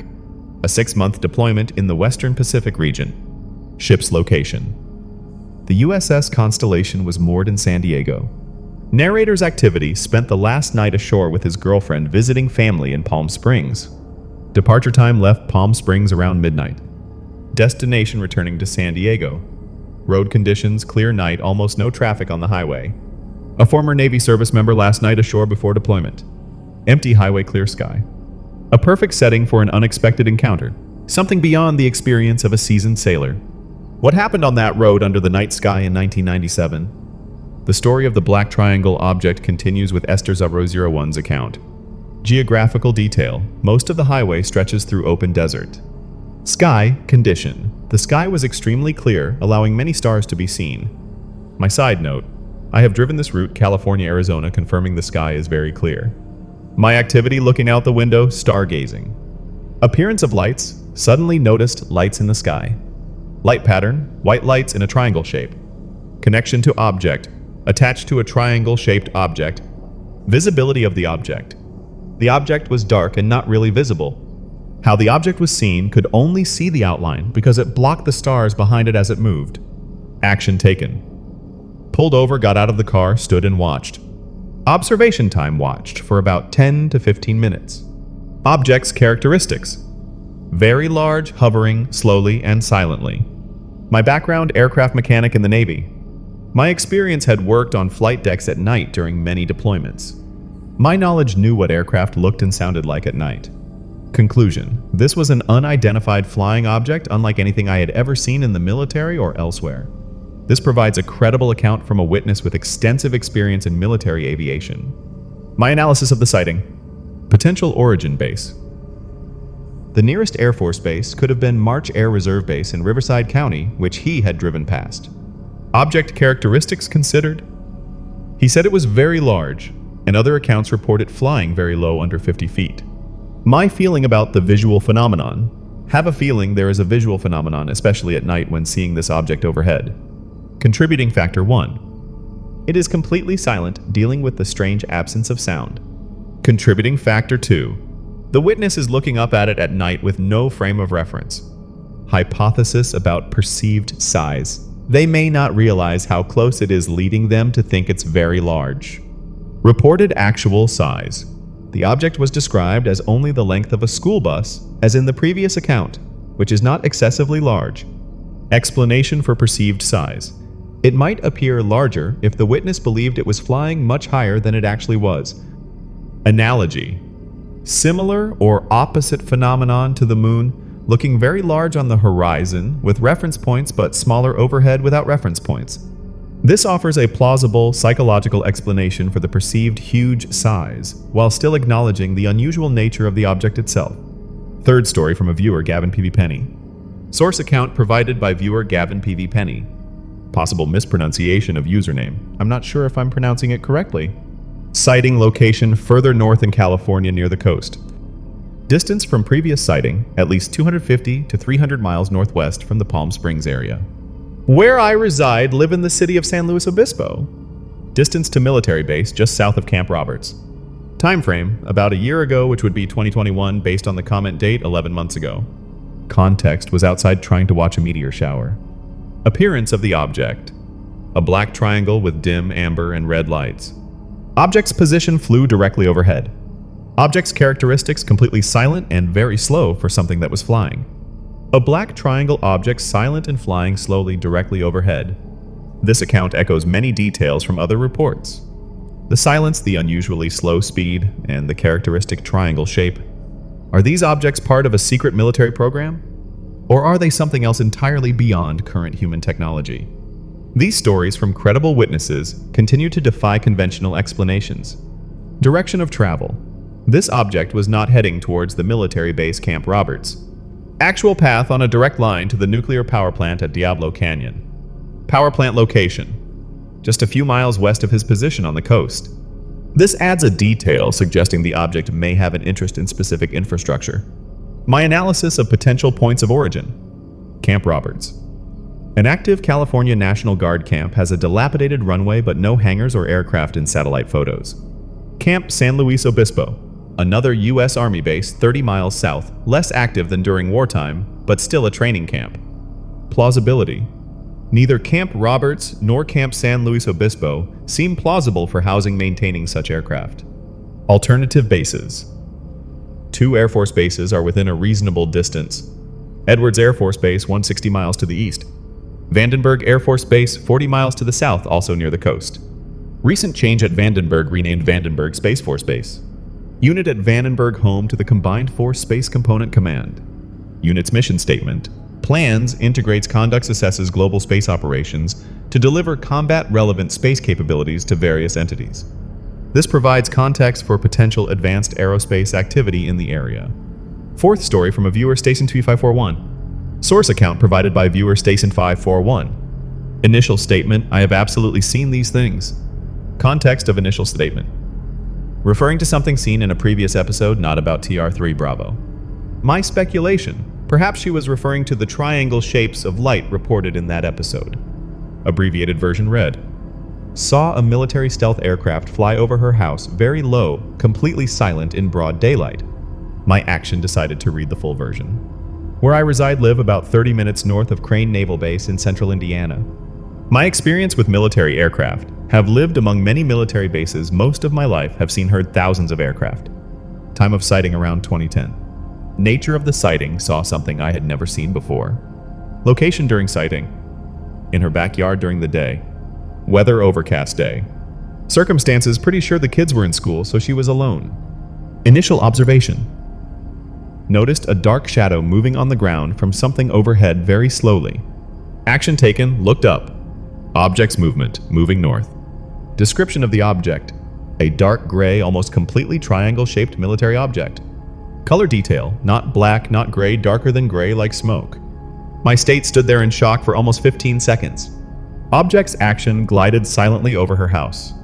Object's altitude so low that she feared it would hit the roof. Estimated size of the object width, at least the width of her house from wingtip to wingtip. Estimated size of the object length, at least the length of the side of her house, the longer side. Estimated width, perhaps 26 feet, wingtip to wingtip based on the house's side length. This provides a specific relatable size estimate based on a common reference point. Comparison to known aircraft, looked up stealth aircraft on Google, and it definitely fits some of the images. Were these objects part of a secret military program, or were they something else entirely beyond current human technology? These stories from credible witnesses continue to challenge conventional explanations. Direction of travel. This object was not heading towards the military base Camp Roberts. Actual path on a direct line to the nuclear power plant at Diablo Canyon. Power plant location, just a few miles west of his position on the coast. This adds a detail suggesting the object may have an interest in specific infrastructure. My analysis of potential points of origin. Camp Roberts. An active California National Guard camp has a dilapidated runway, but no hangars or aircraft in satellite photos. Camp San Luis Obispo, another U.S. Army base 30 miles south, less active than during wartime but still a training camp. Plausibility. Neither Camp Roberts nor Camp San Luis Obispo seem plausible for housing maintaining such aircraft. Alternative bases. 2 Air Force bases are within a reasonable distance. Edwards Air Force Base 160 miles to the east. Vandenberg Air Force Base 40 miles to the south, also near the coast. Recent change at Vandenberg renamed Vandenberg Space Force Base. Unit at Vandenberg home to the Combined Force Space Component Command.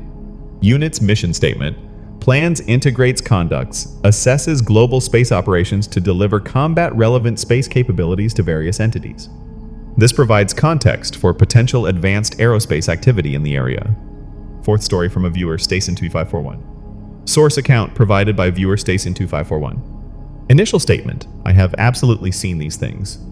Context of initial statement: referring to something seen in a previous episode not about TR3 Bravo. My speculation, perhaps she was referring to the triangle shapes of light reported in that episode. Abbreviated version reads: saw a military stealth aircraft fly over her house very low, completely silent in broad daylight. My action decided to read the full version. Where I reside, live about 30 minutes north of Crane Naval Base in central Indiana. My experience with military aircraft. Have lived among many military bases most of my life, have heard thousands of aircraft. Time of sighting around 2010. Nature of the sighting: saw something I had never seen before. Location during sighting: in her backyard during the day. Weather: overcast day. Circumstances: pretty sure the kids were in school, so she was alone. Initial observation: noticed a dark shadow moving on the ground from something overhead very slowly. Action taken: looked up. Object's movement: moving north. Description of the object: a dark gray, almost completely triangle-shaped military object. Color detail: not black, not gray, darker than gray like smoke. My state stood there in shock for almost 15 seconds. Object's action: glided silently over her house. Object's altitude so low that she feared it would hit the roof. Estimated size of the object: width, at least the width of her house from wingtip to wingtip. Estimated size of the object: length, at least the length of the side of her house, the longer side. Estimated width: perhaps 26 feet, wingtip to wingtip based on the house's side length. This provides a specific, relatable size estimate based on a common reference point. Comparison to known aircraft: looked up stealth aircraft on Google, and it definitely fit some of the images. Most notable aspects: cannot forget the fact that it was completely silent and flying very low. Feeling of proximity: felt like she could reach up and touch it. Observation about propulsion system: as far as what kept it off the ground, it did not alter the temperature on the ground. A triangle object: silent, flying very low in broad daylight. This account is from someone with experience living near military bases and has seen thousands of aircraft.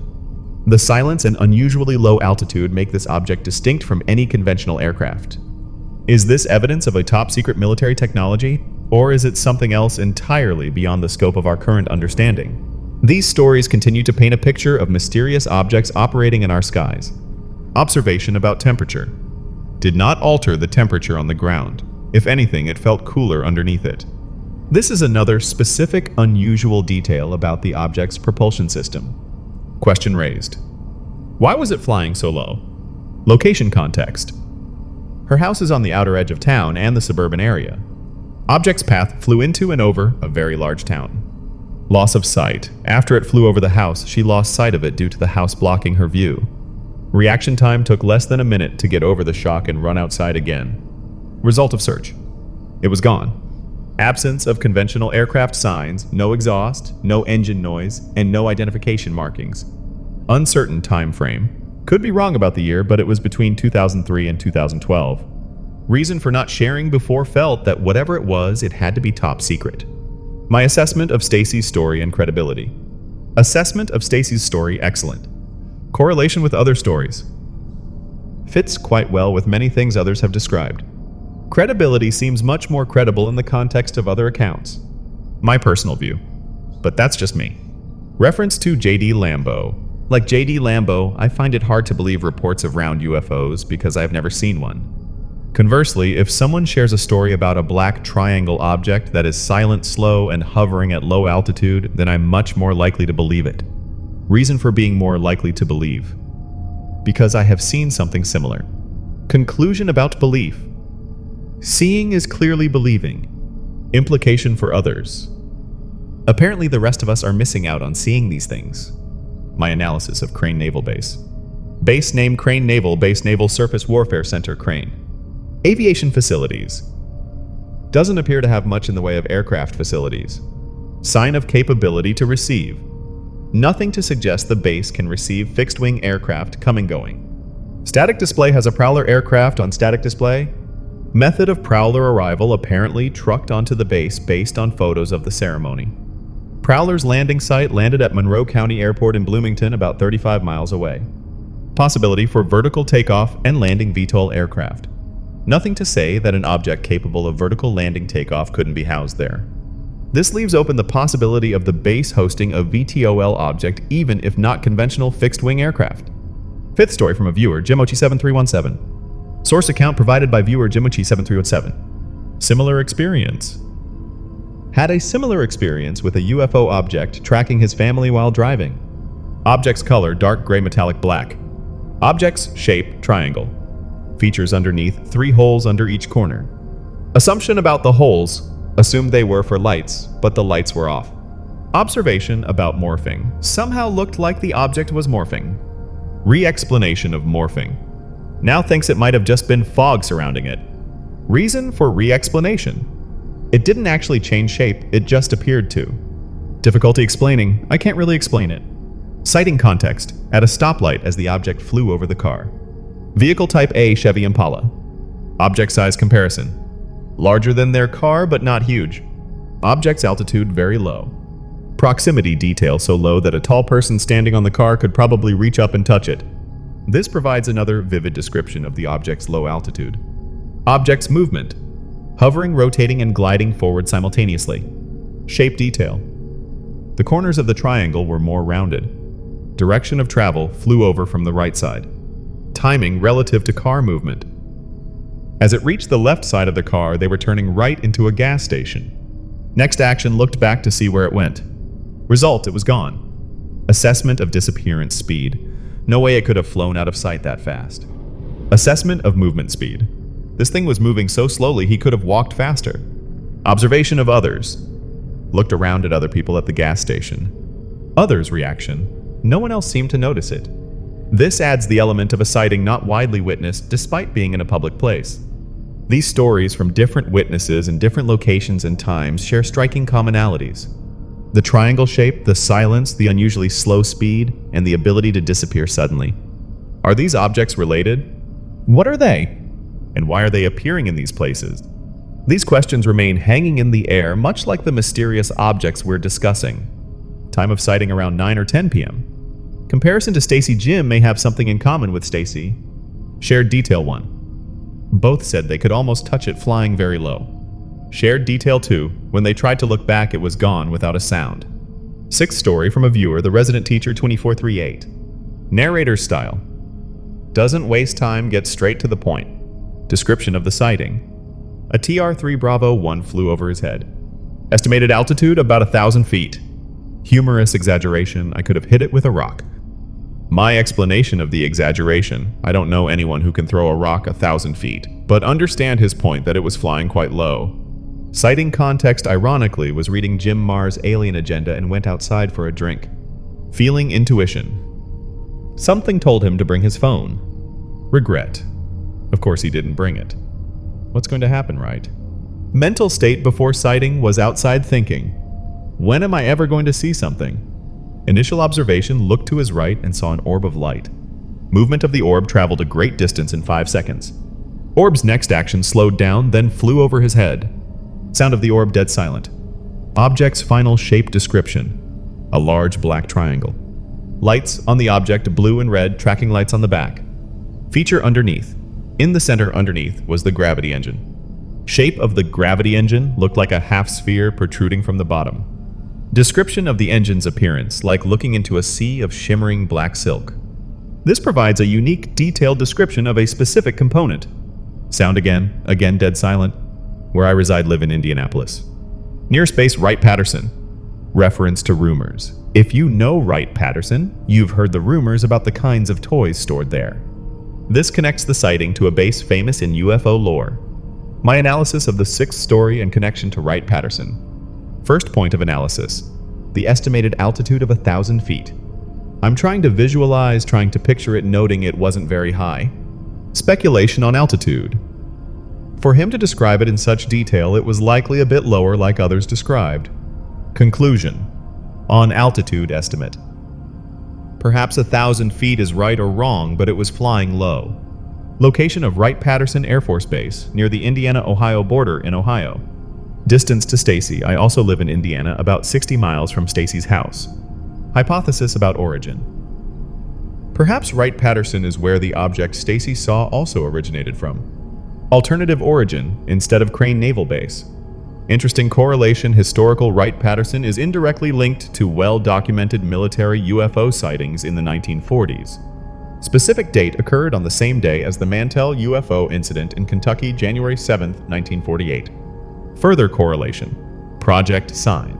Perhaps it's no coincidence that Project Sign Project Saucer was established at Wright-Patterson Air Force Base 2 weeks later, January 22, 1948. This links modern sightings to a historical period of official U.S. government investigation into UFOs. Description of Project Sign. The official U.S. government study of UFOs conducted by the U.S. Air Force, active for most of 1948. Predecessor relationship preceded Project Grudge, 1949, and Project Blue Book, 1952 to 1969. Additional connection. Robert Collins, retired Air Force captain, UFO investigator Robert Collins, discussed government military UFO cover-ups research related to Wright-Patterson Air Force Base on Art Bell's Coast to Coast program. This reinforces the base's connection to the UFO phenomenon and related investigations cover-ups. These stories from different witnesses all point to the same type of mysterious object. A black triangle, silent, flying low, and capable of unusual movements. And the connection to military bases, particularly Wright-Patterson, which has a long history with UFO incidents. Is this evidence of a top-secret technology, a black project that has been around for decades? Or is it something else entirely beyond the scope of our understanding operating in our skies? These questions remain hanging in the air, much like the mysterious objects we're discussing. Collins' assertion about base infrastructure claimed he had seen official blueprints of tunnels, underground vaults, and infrastructure at Wright-Patterson Air Force Base. Alleged contents of the secret facilities allegedly housed alien objects and bodies. Movement of materials. Collins claimed such materials were primarily moved to Los Alamos National Laboratory and Area 51 around 1982 to 1983. Recent context: 2023 media coverage of whistleblowers and Air Force officials coming forward. Subject of recent claims: their knowledge of the existence and government possession of alien objects, even bodies. This connects historical UFO claims related to the base with contemporary reports of government knowledge, possession of alien technology. Conclusion. About Wright-Patterson rumors. Perhaps the rumors about the Air Force storing toys there have some basis. Connection to this episode's topic: this brings the discussion back to the TR-3 Bravo. Seventh story from a viewer, Dewey Plank 9850. Source account provided by viewer Dewey Plank 9850. Where he grew up within 200 miles of Wright-Patterson Air Force Base. Time and location of sighting: one night driving home from Columbus, Ohio. Late night time around 3:30 a.m. Conditions dark, could see car lights from a distance. Friend's initial observation. Friend said, "Watch out, I see lights up ahead. We must be coming up on an intersection." Realization upon turning the corner. Came to the last curve, turned the corner. Realized there was no intersection. Sighting a massive triangle-shaped object hovering about 20 feet off the ground. Object's characteristics: had lights around the outer edge. Object's action had floodlights that started shining on them. Driver's action: pulled over because the lights were too bright. Observation: got out of the car and stood there watching it just hover in the air. Object's sound made a slight humming sound. Time frame: this happened in the late 70s. Narrator's belief stance: wasn't much of a believer in aliens. Told his friend, "Look, I don't see any aliens." Location relative to the base: about 35 miles south of Wright-Patterson Air Force Base. Narrator's conclusion: figured the Air Force simply wasn't telling us everything they had. This provides another account of a low hovering, silent humming triangle object near Wright-Patterson, with the witness concluding it was classified military technology. Conversation with a retired general. Time frame, fast forward to the early 90s. Opportunity had dinner with a retired 2-star general. Action told the general the story and his thoughts on it. General's reaction told him he had guessed exactly what it was. Reason for disclosure, it had been declassified by that time. General's explanation told him what had happened. General's description of the technology: back in the 70s, the Air Force was experimenting with rigid-hulled airships. Detail provided by the general. These were new types of polymers coming out at the time. General's evidence showed him a picture of one. Witness's reaction to the picture: sure enough, that's exactly what we saw. Witness's lingering thought: I never did understand why aliens who could get here would need floodlights. General's concluding remark: proverbial, usually the simplest explanation is the best explanation. This provides a seemingly official mundane explanation for the sighting. My analysis of the general's explanation. My assessment of the terminology rigid-hulled airship is a strange way to describe a triangle-shaped metallic object with anti-gravity capabilities. My interpretation of the terminology, as if the general meant it hovered because it was filled with helium or lighter-than-air gas. My uncertainty, admitting that I am just speculating.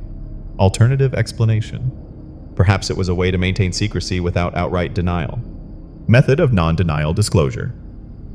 The general admitted the object existed, congratulated the witness, and explained the technology more simply than it was. This suggests the general's explanation might have been a form of controlled disclosure or misdirection. Reiterating speculation again, that's just my speculation. Context? But we're talking about guys in the military. The official explanation seems plausible but doesn't quite fit what the witness saw and felt. A massive triangle-shaped metallic object hovering silently or with a slight hum. Not an airship, rigid-hulled or otherwise. Was the general telling the truth, or was he attempting to cover up a larger secret, a technology far beyond what the public is allowed to know? These stories from credible witnesses, especially those with military experience, consistently challenge the simplest explanations and suggest that there are things out there operating in our skies that we know nothing about. Military personnel are under orders not to disclose certain information based on classification levels. I'm not saying Dewey was wrong to believe the general's explanation, acknowledging he might have misinterpreted the explanation, pointing out that Dewey's story from the 70s is being synthesized with other accounts over 30 years later. Implication of time gap suggests the technology may have improved over time. Doubt about the rigid-hulled airship explanation. Unsure that a helium-propelled aircraft could also move at high speeds or disappear instantly, as described in other accounts. This directly contrasts the general's explanation with capabilities reported by other witnesses. Limitation of Dewey's account. Unfortunately, he doesn't mention how his encounter ended, how the object left. Unknowns from Dewey's account. Don't know if he lost interest, drove away while it was hovering, or if it left slowly quickly. Conclusion about past capability. Don't know what that technology was capable of at that time based on his account. Possibility of improvement. Again, perhaps its functionality improved later on. Final stance on understanding can only speculate from this point. Conclusion on the existence and secrecy of the TR-3 Bravo. Premise: if these TR-3 Bravo objects actually exist, the audience can decide for themselves. Nature of the technology. It's an incredibly advanced technology. Status: being kept secret by the powers that be. My reaction to the time frame: strange that this technology seems to have been around for decades. Reports from the 70s, 80s. Theories on acquisition. There are theory suspicions about how the military acquired this technology. Possible acquisition method 1, more realistically from decades of scientific experimentation. Possible acquisition method 2, from salvaging wreckage of crashed alien vehicles. Reference to specific detail. The half-sphere protrusion on the bottom seen by one person looking like shimmering black silk. Connection to online information. Online searches claim the TR-3 Bravo is allegedly powered by an anti-gravity engine reverse-engineered from a crashed alien spacecraft. This explicitly links the military technology theory to the alien origin theory. Comparison to other UFOs. Other UFOs are often described as having a similar shimmering appearance. Explanation for shimmering, allegedly a result of the anti-gravity engine and its effect of distorting the air like heat waves. Speculation on information sharing. For all we know, information shared publicly like this could be intended to prevent understanding of anything of value. Hypothesis about secrecy strategy. The powers that be may not care if people share sighting stories. Further hypothesis. They might even promote or fake stories to confuse people and convince foreign entities it's a hoax. This introduces the complex idea of deliberate misinformation as a secrecy tactic, opposing view to cover-up. If even one story is true, they are willing to conduct test flights over populated areas in plain sight of civilians even in broad daylight. Conclusion on cover-up. Well then, so much for cover-up. Alternative perspective on secrecy. Perhaps the best defense for keeping big secrets is a good offense. This ends the episode with a thought-provoking paradox about military secrecy and potential deliberate exposure. These stories from different witnesses all point to the same type of mysterious object. A black triangle, silent, flying low and capable of unusual movements. And the connection to military bases, particularly Wright-Patterson, which has a long history with UFO incidents. Is this evidence of a top-secret technology, a black project that has been around for decades?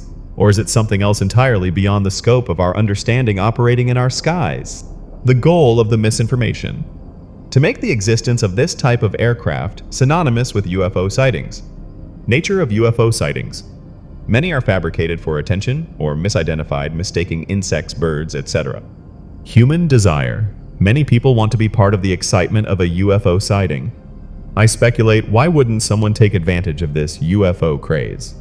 Method of taking advantage to let classified technology get mixed up with wild theories and speculation. Result of the mixing, to the point where most practical people refuse to believe it exists and dismiss it as a hoax. This further explains the potential misinformation strategy. Examples of online theories. Theories about Nazi UFO technology and Project Paperclip being related to the TR-3 Bravo. Uncertainty of the theories. Maybe they're true, maybe they're not. My assessment of combining Nazis and UFOs admittedly sounds very strange to the average listener, even if true. Conclusion on method of keeping secrets. What better way to keep something a secret and ensure no one bothers with it? Method: simply never confirm anything and allow people to go down rabbit holes with wild speculation. This summarizes the proposed misinformation tactic. My reflection on the channel and audience reception. My reading habit: try to read all the comments. Channel's primary goal, acknowledging the channel, is more for entertainment than providing useful information to the audience. Question about learning: does anyone learn anything from the channel? Maybe, maybe not. Advice on the stories: take from these stories what you will. Predicted audience reaction: 1. How many people will immediately dismiss the stories and witnesses as delusional lying or the channel as nonsense? Predicted audience reaction 2. Others who consider themselves knowledgeable about UFOs will say that those who don't know about these objects are not paying attention and need to wake up. Social dynamic society just argues back and forth, arguing in futility. Broader context of UFO encounters and secrecy. Question about widespread acceptance. How many widely known UFO encounters have led the entire population to accept their existence, man-made or alien? My answer: to my knowledge, none. Media coverage. These events receive little to no media coverage. Result: become fascinating mysteries instead of historical events. Reason for hearing these stories on this channel. That's why you hear about it here, not somewhere more professional. Ultimate fate of the stories. Whether you believe them or not, they will likely lead to the same outcome. Prediction: eventually people will lose interest and focus on their daily lives. Reason for losing interest: there are families to take care of. Possible reason for secrecy: perhaps some things are kept secret for a reason. Nature of the world. We live in a world full of secrets and lies, allies and enemies. This provides a philosophical concluding thought on the nature of information and secrecy in the modern world. Final takeaway for the audience. Only potential takeaway: the understanding that if you ever see one of these strange triangle objects hovering, you might not be as shocked as the witnesses who experienced it. Suggested reaction if seen: wave, give a thumbs up, yell, go Air Force. My assessment of the object. This is probably one of the coolest things the Air Force have ever been involved with.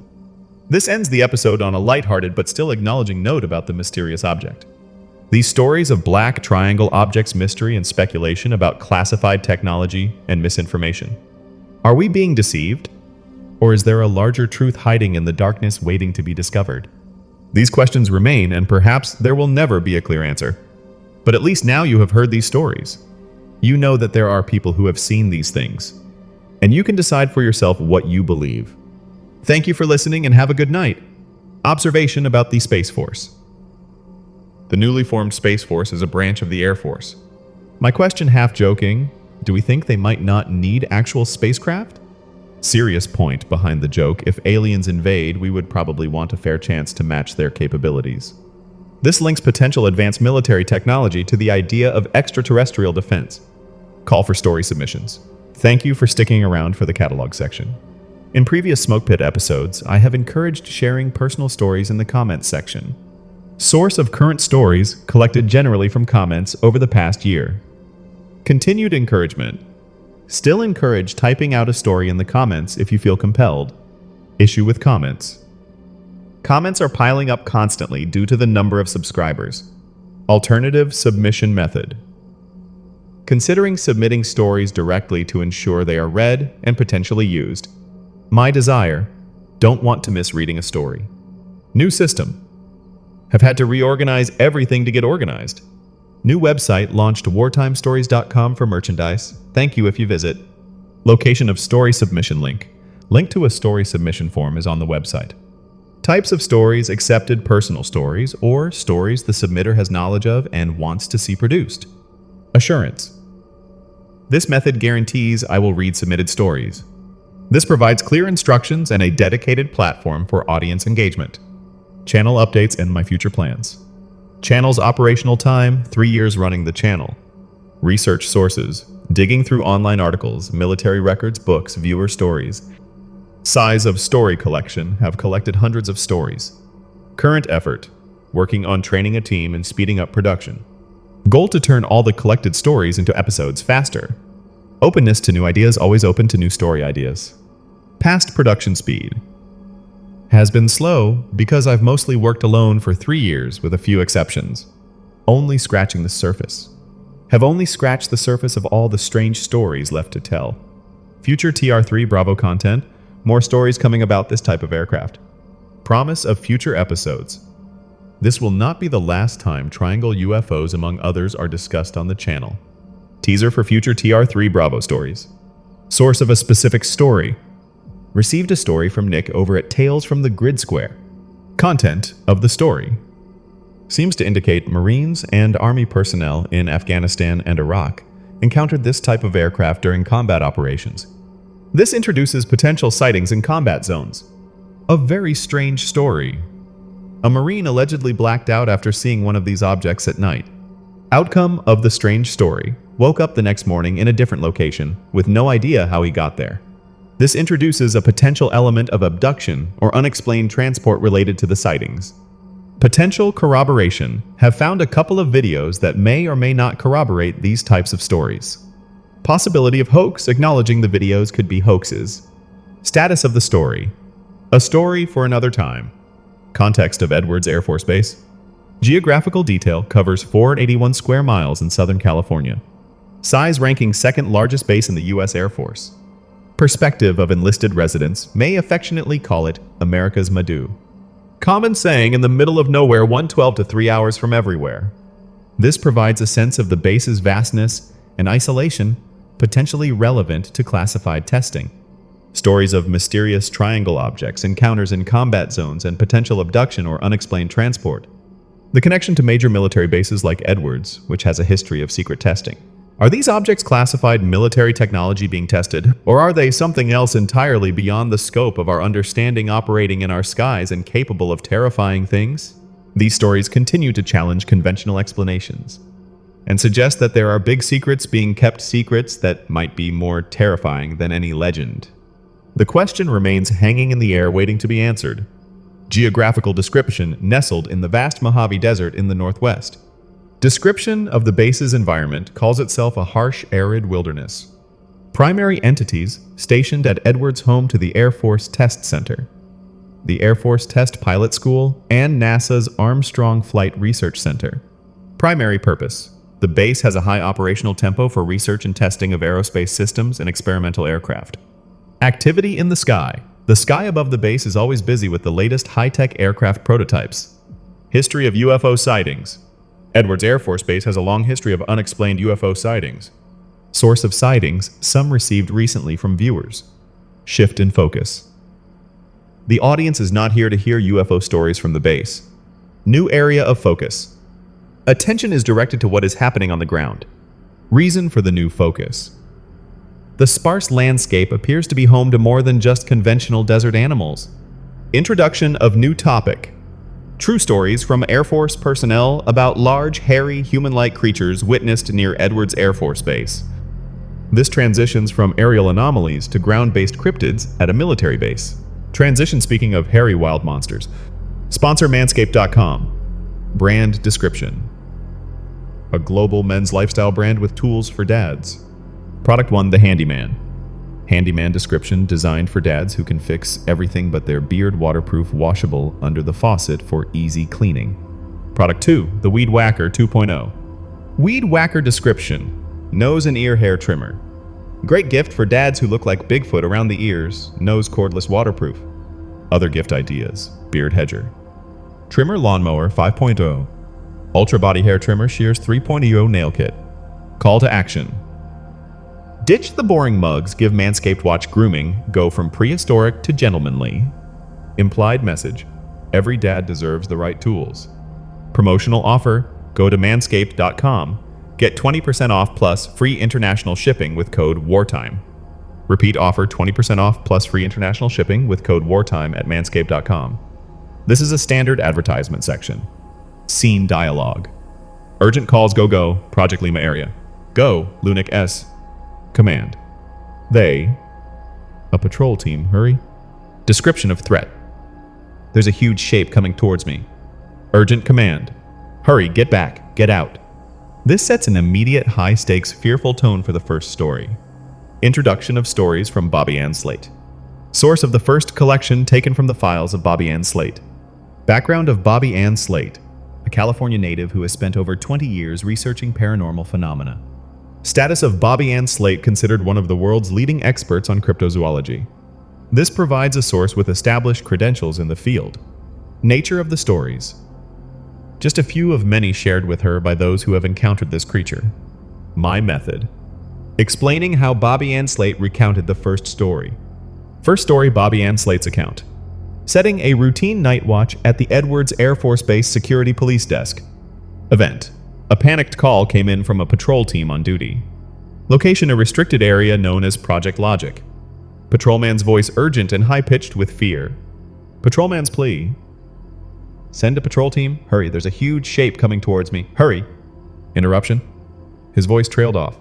Sounds heard, gunshots could be heard over the headset. Aftermath, nothing but an ominous silence. This sets up a classic military horror scenario involving a patrol team disappearing after encountering an unknown entity.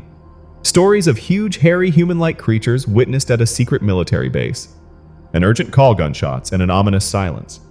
What happened to that patrol team? And what was the huge shape coming towards them? These stories from Edwards AFB add a new layer of terror to the subject of the unknown. We will continue to delve into these files even if they lead us to terrifying places.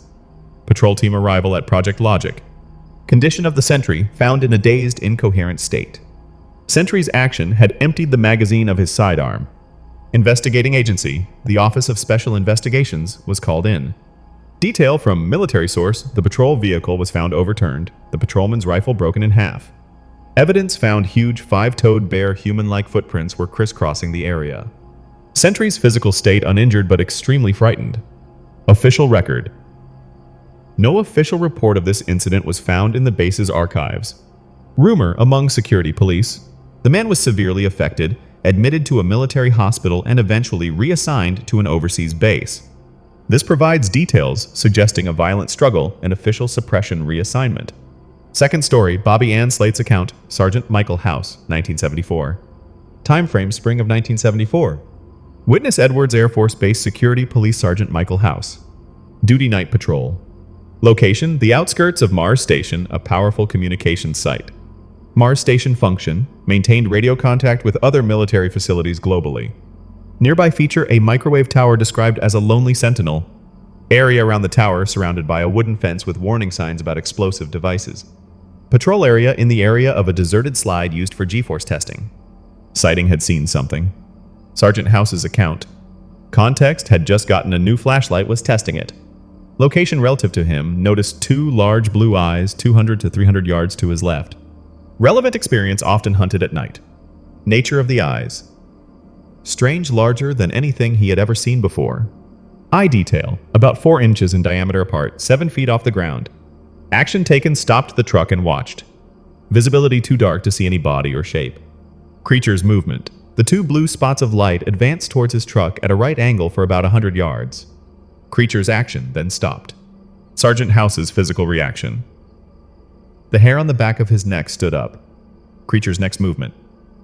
The larger than human eyes began to move in circles and advanced closer to his truck. Sensory detail. A foul odor, like something rotting, permeated the air. This adds an olfactory element to the encounter. Creature's proximity came even closer within 50 yards, but the shape remained indistinguishable through the brush. External event. Just then, the radio on the truck called Sergeant House back to the main base immediately. Sergeant House's action quickly left the area. Returned to the area, returned 3 hours later. Result of return? Found no trace of the blue eyes. Impact of weather, rain had washed away the possibility of locating tracks the next day. Observation about eye movement. Moved extremely quickly, not bobbing up and down like 2 lights on a string. This provides a unique, disturbing description of the creature's movement.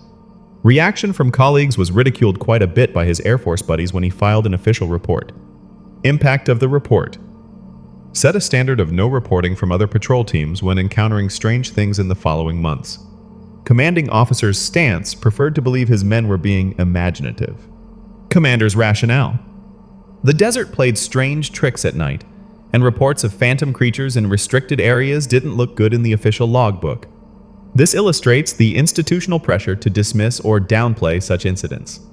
These stories from Edwards AFB paint a terrifying picture of what is lurking in the arid desert region. Huge footprints, broken rifles, and large blue eyes moving rapidly in the darkness. Even seasoned military personnel were terrified and forced to confront things beyond the scope of their military understanding. The official suppression and institutional pressure to cover up these incidents further add to the mystery and fear. Are these creatures related to the classified experiments being conducted at the base? Or are they something ancient hiding in the wilderness, waiting? These questions remain hanging in the cold air of the desert night. Commanding officer dismissing sounds told the night shift at Mars Station they were just hearing the wind. Mars Station report. Said they heard unusual sounds and saw a dark shape walk past a building. Implication of height. The creature must have been nearly 8 feet tall to be visible through the high windows. Physical evidence. Something had stepped on and crushed a glass soda bottle. Cases of misidentification. In some cases, calls about creatures turned out to be wild burrows. Burrow characteristics. Move silently, some have blue eyes, though limited reflection. OSI investigations. If there were official OSI investigations, patrolmen rarely heard the results unless there was a natural explanation. Rumor about a complex incident? Curious about a rumor circulating about 3 men on duty at a complex near the bomb range calling for help. Story about the rumor. When the patrol team arrived, the security personnel were found unconscious. Damage to the building. The door to the building was blown off its hinges. Damage to equipment. Sophisticated electronic equipment inside had been destroyed. Source of the story told to an air policeman by a member of the responding patrol team. This introduces another account of physical damage and unconscious personnel allegedly caused by the creature. Context of the rocket engine lab. Location situated on the eastern edge of Edwards Air Force Base. Area used. Utilizes a vast area of the facility. Installations ranging from massive missile stands to smaller specialized test equipment. Test equipment function can instantly collect and analyze rocket engine exhaust. Purpose of the tests, missiles, and similar devices are tested for long-term environmental endurance. Additional function weapon systems are developed and tested here. Restriction. Certain areas are off limits to civilians. Warning signs warn against entering areas that may be toxic. This establishes the rocket engine lab as a large, sensitive, and potentially isolated area within the base. Scene dialogue, footprint, discovery. Character 1's observation. Geez, 3 toes, huh? Character 1's question, what do you make of it, Whitaker? Whitaker's reply, what the hell do I know? These tracks are the damnedest thing I ever saw. Character 1's question to Barton. What about you, Barton? Oh, you said you saw some kind of blue light out here? Barton's condition for telling the story. Well, if you two promise not to laugh, I'll tell you. Agreement, all right, deal. Character 1's suggestion, humorous, knowledgeable Momo, huh? Barton's confusion, say again. Character 1's explanation of Momo. We got him back home in Missouri. Big ugly things, hairy, maybe 7-8 feet tall. Character 1's personal experience? Hasn't seen one himself, but family members have. Family encounter shot one once when it came into the house to steal. This introduces the specific cryptid Momo and links it to family history and aggressive behavior. Barton's question about the light. Alright, well, what about the blue light? Character 1's reply linking light to Momo, I shine. I shine? You mean the Momo? Barton's confirmation, yeah. Character 1's explanation of the light. These things see pretty good in the dark, probably saw his headlights from a long way off. Barton's initially thought it was a car. Character 1's counterpoint. These ain't tire tracks. Character 1's urgency. We best get in the truck soon. This dialogue links the blue light sighting to the Momo cryptid and emphasizes the urgency of those familiar with it. Third story, Bobby Ann Slate's account, Sergeant Barton, 1974. Witness Air Force Sergeant Barton. Barton's mindset had an open mind about creatures his relatives in Missouri had seen shot Momo. Description of Momo, huge Bigfoot-like monster. Belief in family accounts. Believed their accounts, but recognized the skepticism, ridicule they faced. Outcome regarding reporting. No official report was filed with security police about what happened, presumably the discussion about the tracks Momo. This shows how fear of ridicule impacts official reporting. Time of sighting, winter of 1974. Location on duty patrolling in the rocket engine lab area. Sighting had seen what he described as strange blue lights in the nearby mountains. Initial assumption, assumed the lights were from a car. Action taken, drove towards them to intercept trespassers. These stories from Edwards AFB continue to paint a terrifying picture of what is lurking in the arid desert region. Huge footprints, broken rifles, large blue eyes, and now strange blue lights. The connection to the Momo cryptid in Missouri suggests this may be a widespread phenomenon, and the reluctance of military personnel to file official reports further adds to the mystery. Are these creatures an unknown species living in remote areas, including military bases? Or is there a more rational explanation, even if still terrifying? These questions remain hanging in the cold air of the desert night. Outcome of driving towards the lights. The lights disappeared as he reached the location. New problem. His vehicle got stuck in the soft desert sand. Action taken. Walked about 2 miles back to the base. Interception, encountered a patrol team. Request radioed for a tow truck. Discovery upon returning to the vehicle. Found 3 towed footprints. Footprint size 14 inches long. Footprint characteristics appeared to have a clawed toe on the heel. This provides specific, unusual details about the tracks. Conditions affecting evidence. The wind blew soft sand, quickly filling the footprints. Impact on identification. Made accurate, identification difficult. Creature's action around the truck, whatever it was, had completely circled the truck as if examining it. Creature's departure walked off bipedally into the desert. Scene dialogue, Sergeant Jones's call. Jones's call to HQ, HQ, respond over. HQ's reply, HQ, go ahead. Jones's request. This is Sergeant Jones. Can you tell the relief to step on it? I might need some help. Over. HQ's reaction question. What the hell, you're patrolling the missile test area, aren't you? Jones's confirmation. That's affirmative. Jones's description of the sighting. I'm not sure what I'm seeing out here, but whatever it is, it's big and I might need some help. Over. HQ's reply. Stand by. This dialogue captures the urgency and confusion of a military patrol encountering something unknown. Fourth story, Bobby Ann Slate's account, Sergeant Jones, 1974. Time frame 3 weeks later, also on patrol. Witness Air Force Sergeant Jones. Location on duty. Parked in the missile test range area. Late nighttime. Near midnight, moon was up. Initial observation, suddenly noticed a shape moving across the horizon of a nearby hill. Description of the shape. Couldn't estimate height, but the body girth was described as very large. Action taken. Quickly grabbed the radio microphone and called HQ. Urgency in the call. Tell the relief to step on it. I might need some help. Subsequent sighting, looked back at the hill, saw 2 large, glowing green-blue orbs like eyes advancing towards him. Observation about eye movement. They didn't really seem to be bouncing. They were kind of hovering or moving on a smooth glide. This echoes Sergeant House's description of unusual eye movement. External event, headlights appeared on the road. Jones's action. without hesitation got out of the truck and walked to meet the vehicle. Jones is feeling extremely grateful that those people responded so quickly. Reality of the response. Actually, they weren't. The other vehicle was ordered there due to a report of strange lights. Outcome of the light report. No unauthorized vehicles were found. Condition of the glowing eyes had disappeared. Remaining evidence, strange marks on the ground in the area. Description of the marks, 2 circular indentations, 6 inches and 2 inches in diameter.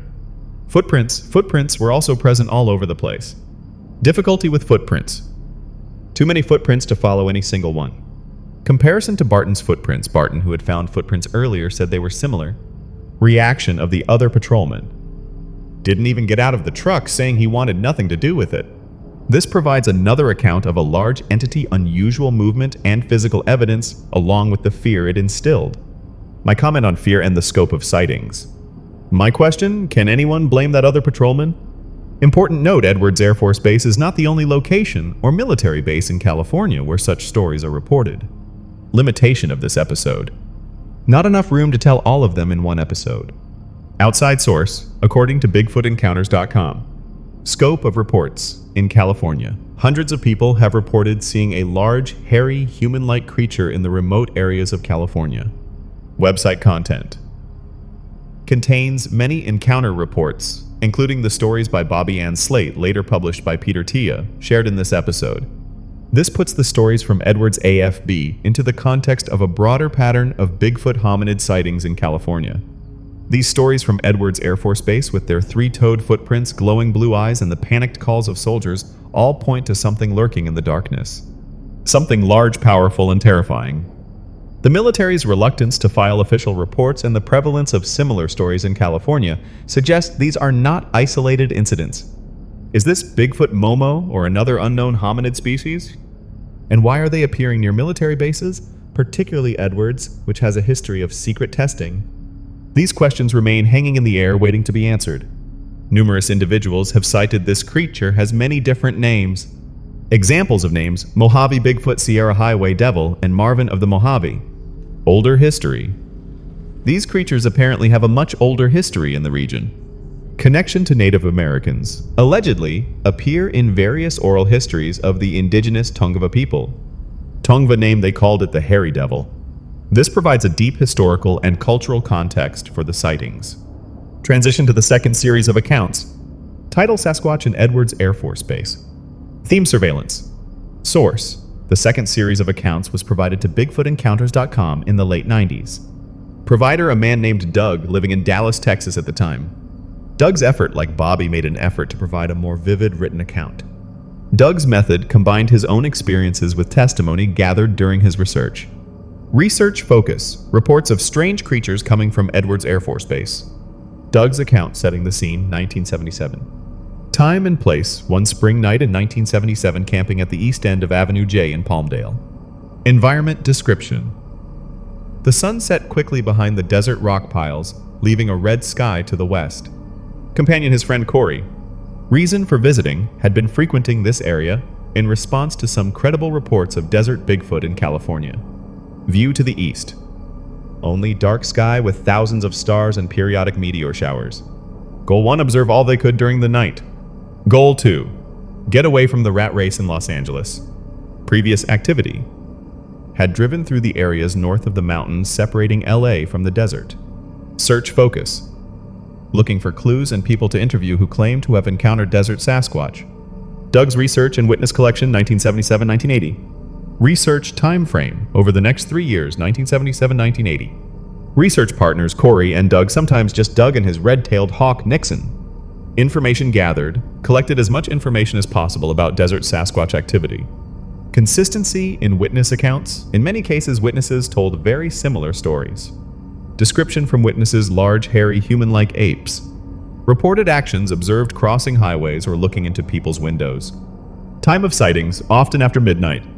Growing awareness: through the witnesses, they became aware that the military at Edwards Air Force Base had been witnessing these desert ape men for several years. This establishes the military's long-standing awareness of the phenomenon. Contact with military personnel.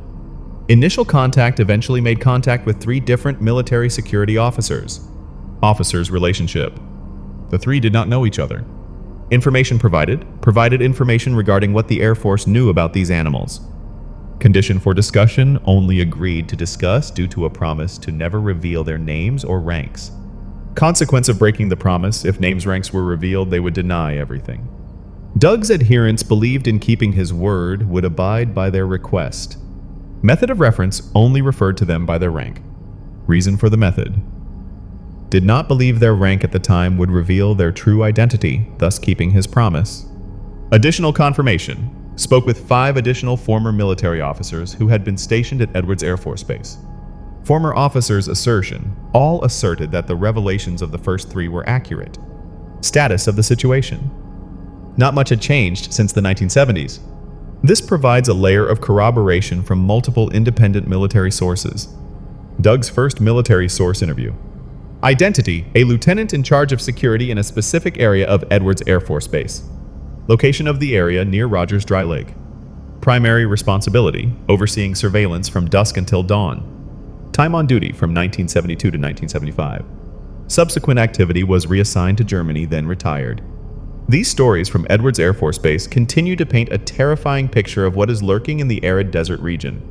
Huge, hairy, human-like creatures witnessed by multiple witnesses, including military personnel. The connection to the long history of the indigenous Tongva people suggests this is not a new phenomenon. And the corroboration from multiple independent military sources, though anonymous, adds to the credibility. Are these creatures the desert Sasquatch, the hairy devils of legend? And why are they appearing near military bases, particularly Edwards, which has a history of secret testing? These questions remain hanging in the cold air of the desert night. Primary security focus: monitoring for unauthorized intrusion by curious individuals. Base activity heavily involved in classified secret aircraft testing. Reason for curious individuals: many attempted to photograph or see the secret aircraft. Additional activity: the base had a very high level of UFO activity.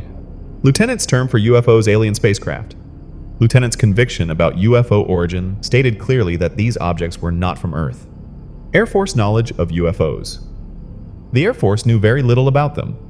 Protocol for unauthorized entry: person or object reported up the chain of command and observe.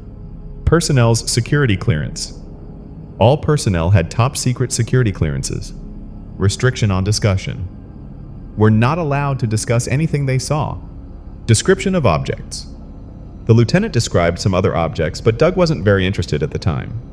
This was a missed opportunity for Doug to gather details about the triangle object, highlighting his focus on Sasquatch. Lieutenant's account: Sasquatch encounters 1972-1975. Surveillance method: always used. Starlight scopes, night vision, and motion detectors. Sentries report: one night a sentry reported an intrusion in his area. Sentry's description: described a very tall man, but not really a man.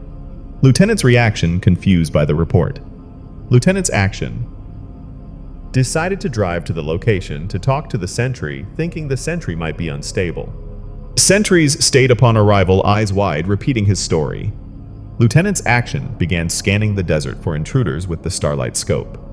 Sighting confirmation: before long saw him, or it could clearly see it was not a man. Lieutenant's description: a very tall, hairy, ape-like man walking in the desert.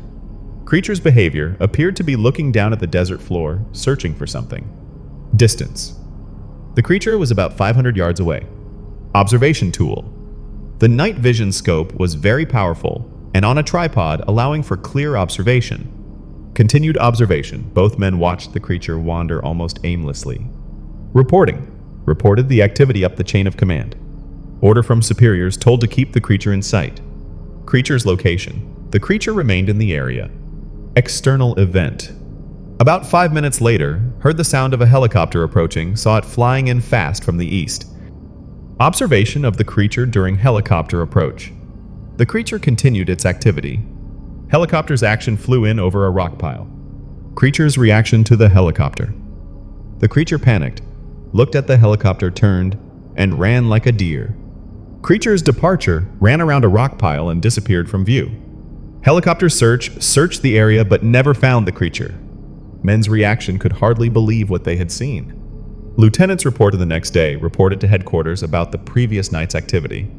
Commander's reaction: told him these animals had been seen on the base before. Commander's identification: The public knew them as Bigfoot or Sasquatch.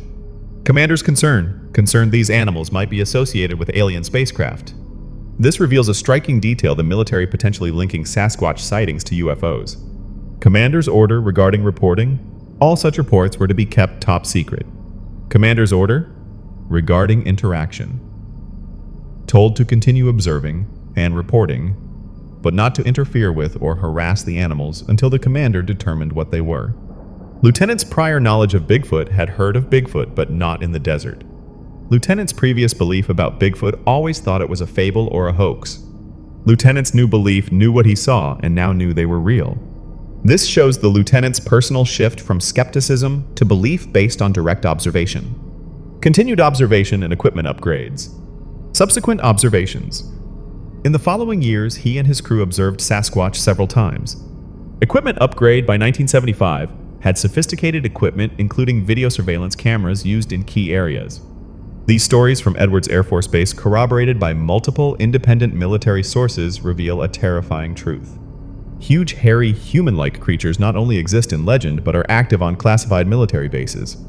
And most disturbingly, the potential link between these creatures and unidentified flying objects. Why did the military believe that Sasquatch might be associated with alien spacecraft? What did they know that we don't? These stories, documented by the military itself, challenge our understanding of the natural world and also what is happening in the shadows of classified programs. Is this evidence of a secret war? A war between humans and unknown entities on the ground and in the sky? The question remains hanging in the air, waiting to be answered. The lieutenant explained that they had videotaped these animals several times. Status of the tapes. The tapes were kept classified and under top secret guard at all times. Knowledge gained upon his departure learned very little about these creatures. Lieutenant's feeling about their nature felt they were not associated with UFOs, but were biological living creatures. This contradicts the commander's earlier concern about a UFO connection. Second officer's account: the Major, 1970-1978. Identity: a Major, also retired. Time of service: served at Edwards Air Force Base from 1970 to 1978. Role: in charge of one of the headquarters on the north side of the base. Primary interest: primarily interested in UFOs and aliens. Introduction of terminology. Doug first heard the term EBE, extraterrestrial biological entities, from him. Definition of EBE: military term for aliens. Note on terminology. Only in recent years has this term appeared in UFO books related to military cover-ups. Corroboration of lieutenant's account. The Major confirmed what the lieutenant had told Doug. Additional information. These creatures also found their way into the secret underground tunnels beneath the base. This adds a new intriguing location for Sasquatch activity. Status of the tunnels. The use and existence of these tunnels were kept classified. Major's revelation about the tunnels told Doug about them, knowing their significance, was negligible to Doug, focused on Sasquatch. Surveillance in the tunnels. Had surveillance cameras in the tunnels. Videotaping in the tunnels had videotaped Sasquatch wandering through the tunnels. Military's level of concern. Not concerned about Sasquatch on the base. Reason for lack of concern. Already knew they were not related to EBE activity. Certainty about Sasquatch nature were certain they were simply undiscovered animals. Doug's question about capture killing, asked why they didn't capture or kill one to prove their existence. Major's reaction: reason for non-disclosure: couldn't disclose anything that happened on the base. Specific reason for non-disclosure: admitting there were creatures wandering on the base would cause the public to lose faith in base security. Further consequence: this would encourage people to visit to look for Sasquatch. Military's interest: not interested in discussing Sasquatch due to ongoing classified work. Desired outcome: wanted to keep people out, not encourage visitors. Existing problems: already had enough problems with UFO seekers and people wanting to see classified aircraft. This provides a clear explanation for the military's official stance of non-disclosure and dismissal. Third officer's account: the low-ranking security guard. Identity: a low-ranking security guard, as he called himself. Frequency of sightings: claimed to have seen these desert Sasquatch through starlight scopes dozens of times. Age: was only about 19 years old. Attitude: very military in his presentation. Interaction with Doug: called Doug sir until asked not to. Description of Sasquatch size: had seen a couple of them over 10 feet tall. Observation of females: had seen apparent females. Observation of juveniles. One female was seen with a juvenile. Group observation. Once saw a group of 5 Sasquatch traveling together. Size of the group, all were over 6 feet tall, the tallest about 8 feet. Hair covering, covered in hair, except for the palms of their hands, soles of their feet, and their faces. Face description. Ape-like with very small eyes, a flat nose, and ape-like lips. Arm length, long arms that hung down to their knees. Foot description. Feet were like human feet with no arch. Basis for foot description had tracked them through the desert several times. Knowledge of video surveillance knew about them but was not involved. Filming restriction, only officers were allowed to videotape the creatures or UFOs. Equipment restriction for enlisted cameras were not allowed on base in the hands of enlisted personnel. This provides details from the perspective of a lower rank corroborating sightings and adding specific details about appearance and military procedure.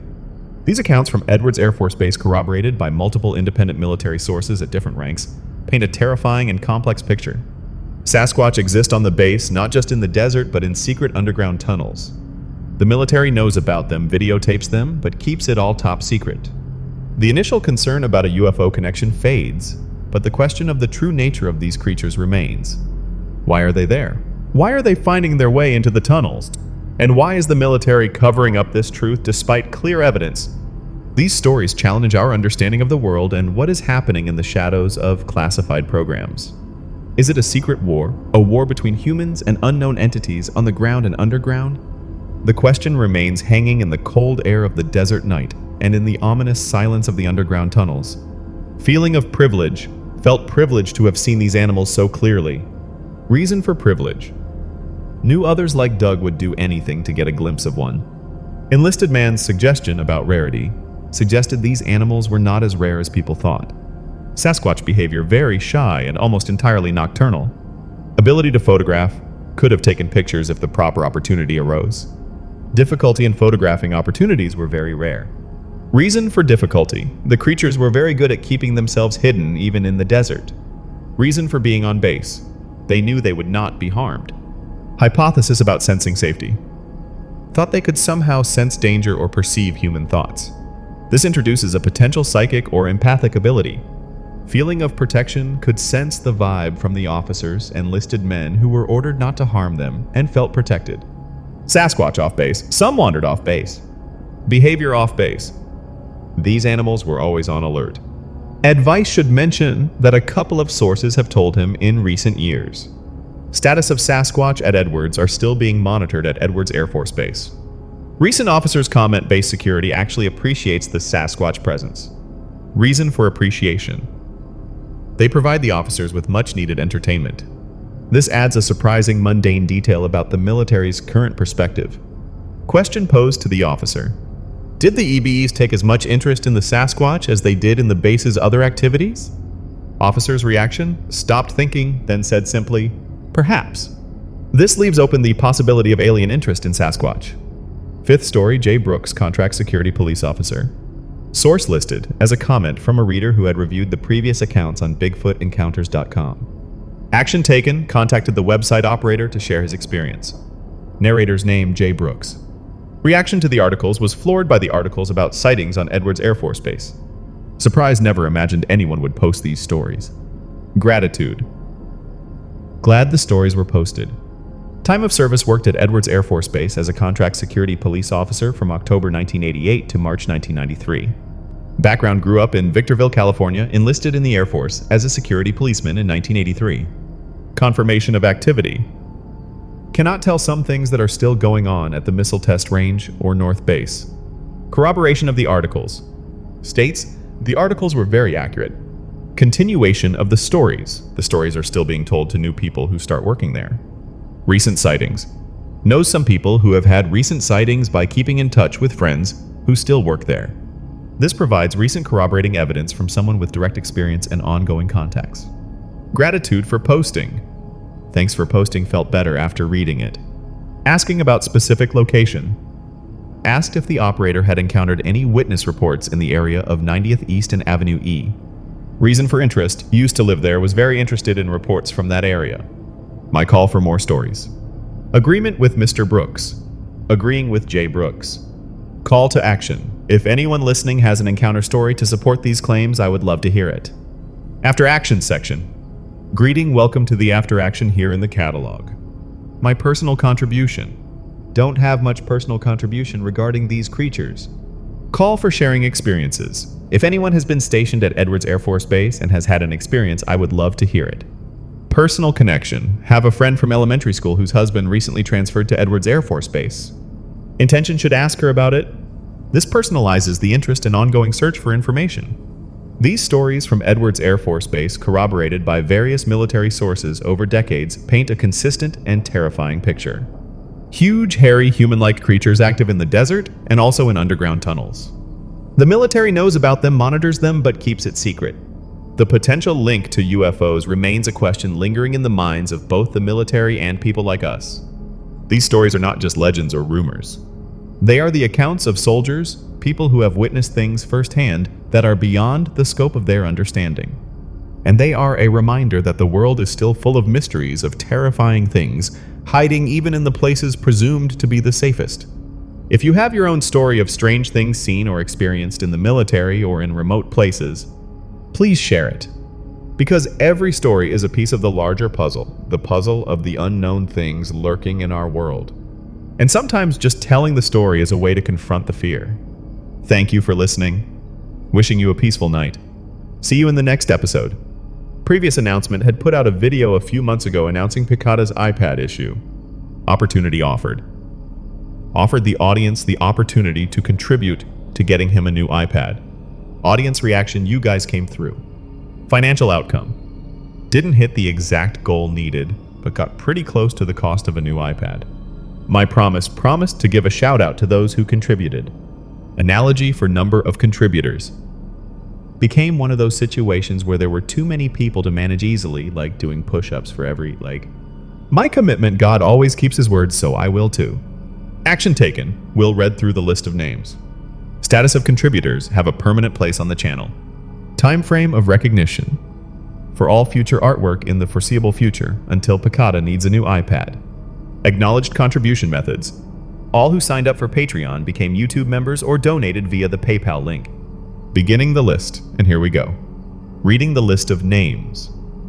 Robin Robinson, Tyler Putman, Christopher Basinski, Shan Alvarado, Bradford, Stewart, Simon Trottier, Jacob Jackson, Vincent Pesci, Jessica Airway, Sherry Cooey, Corey Williams, Matthew Holloway, Adam Sorrell, Mathis First, Kieran Griffith, Devon, Appleby, Pesci Carey, Hughes, Craig, Michael Palmer, William Bates, Curtis, Wheeze, Gage Cameron, Bass, Vincent, Henry, Marquetta, Maroslava Basic, Umani, Cole Mevke, Liam Simpson, Mark Herman, Sergio Guaman Ramos, Tyler Himmler, Nicholas Brackett, Nick Shale, Oscar Pelinin, Finnish Claudia Punt, Eric Phelps, Linda Hessel, Matthew Vasilikos, Greg Hoover, Joseph Henderson, MCC, Amandeep Tiata, Nathan Craig, Stephanie Summers, John Lilly, Charles Hill, Leroy Rubinus, Mark Schwartz, Nathaniel Adams, Tim Lomack, M. C. H., Ben P.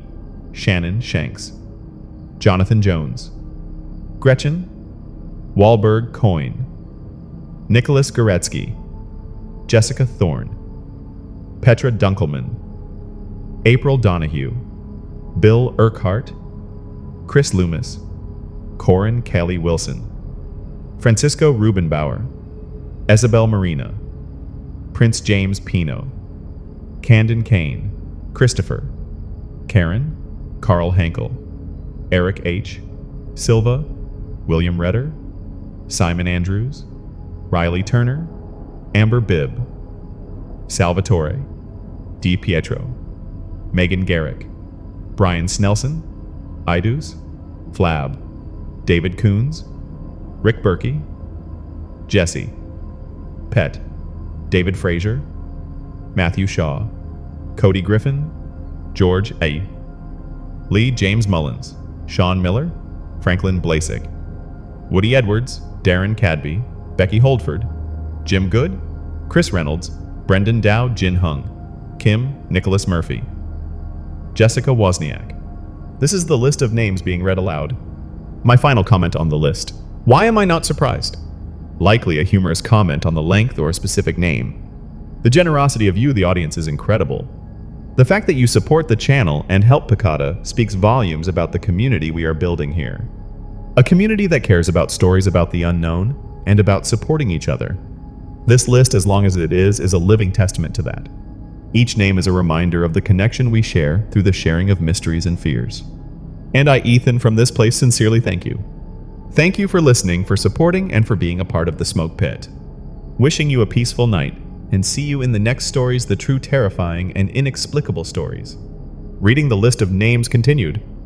Paul Margarin, Bridget McGuire, Michael Letterly, Cara Meller, Christian Kostick, Anastasio Maragos, Joseph Anaya, The Mirror, Aaron Bibb, Simone Red, Yazzie, CJ Alessia Wilkins, Jane Kirk, Matthew Holloway, Lex Sam, DeBachi, Patty Dunway, Isaac Schmidt, Squirrel Studios, Clint Strader, A.W. Roger, Questionable Historian, Connor Magner, Jake Chapman, Zombine, 2514, Christopher Robson, Patty Spectral, Ecstasy, Fluffy the Hellhound, Valentine, Lost Lynn, Crop, I See What You Did There, T. Wells, Remy, Mark Schwartz, Matt Atkins, J.D. Wolf, Joe Ivan, W. Wendy Lewis, Grumbly Prawn, Stephanie S.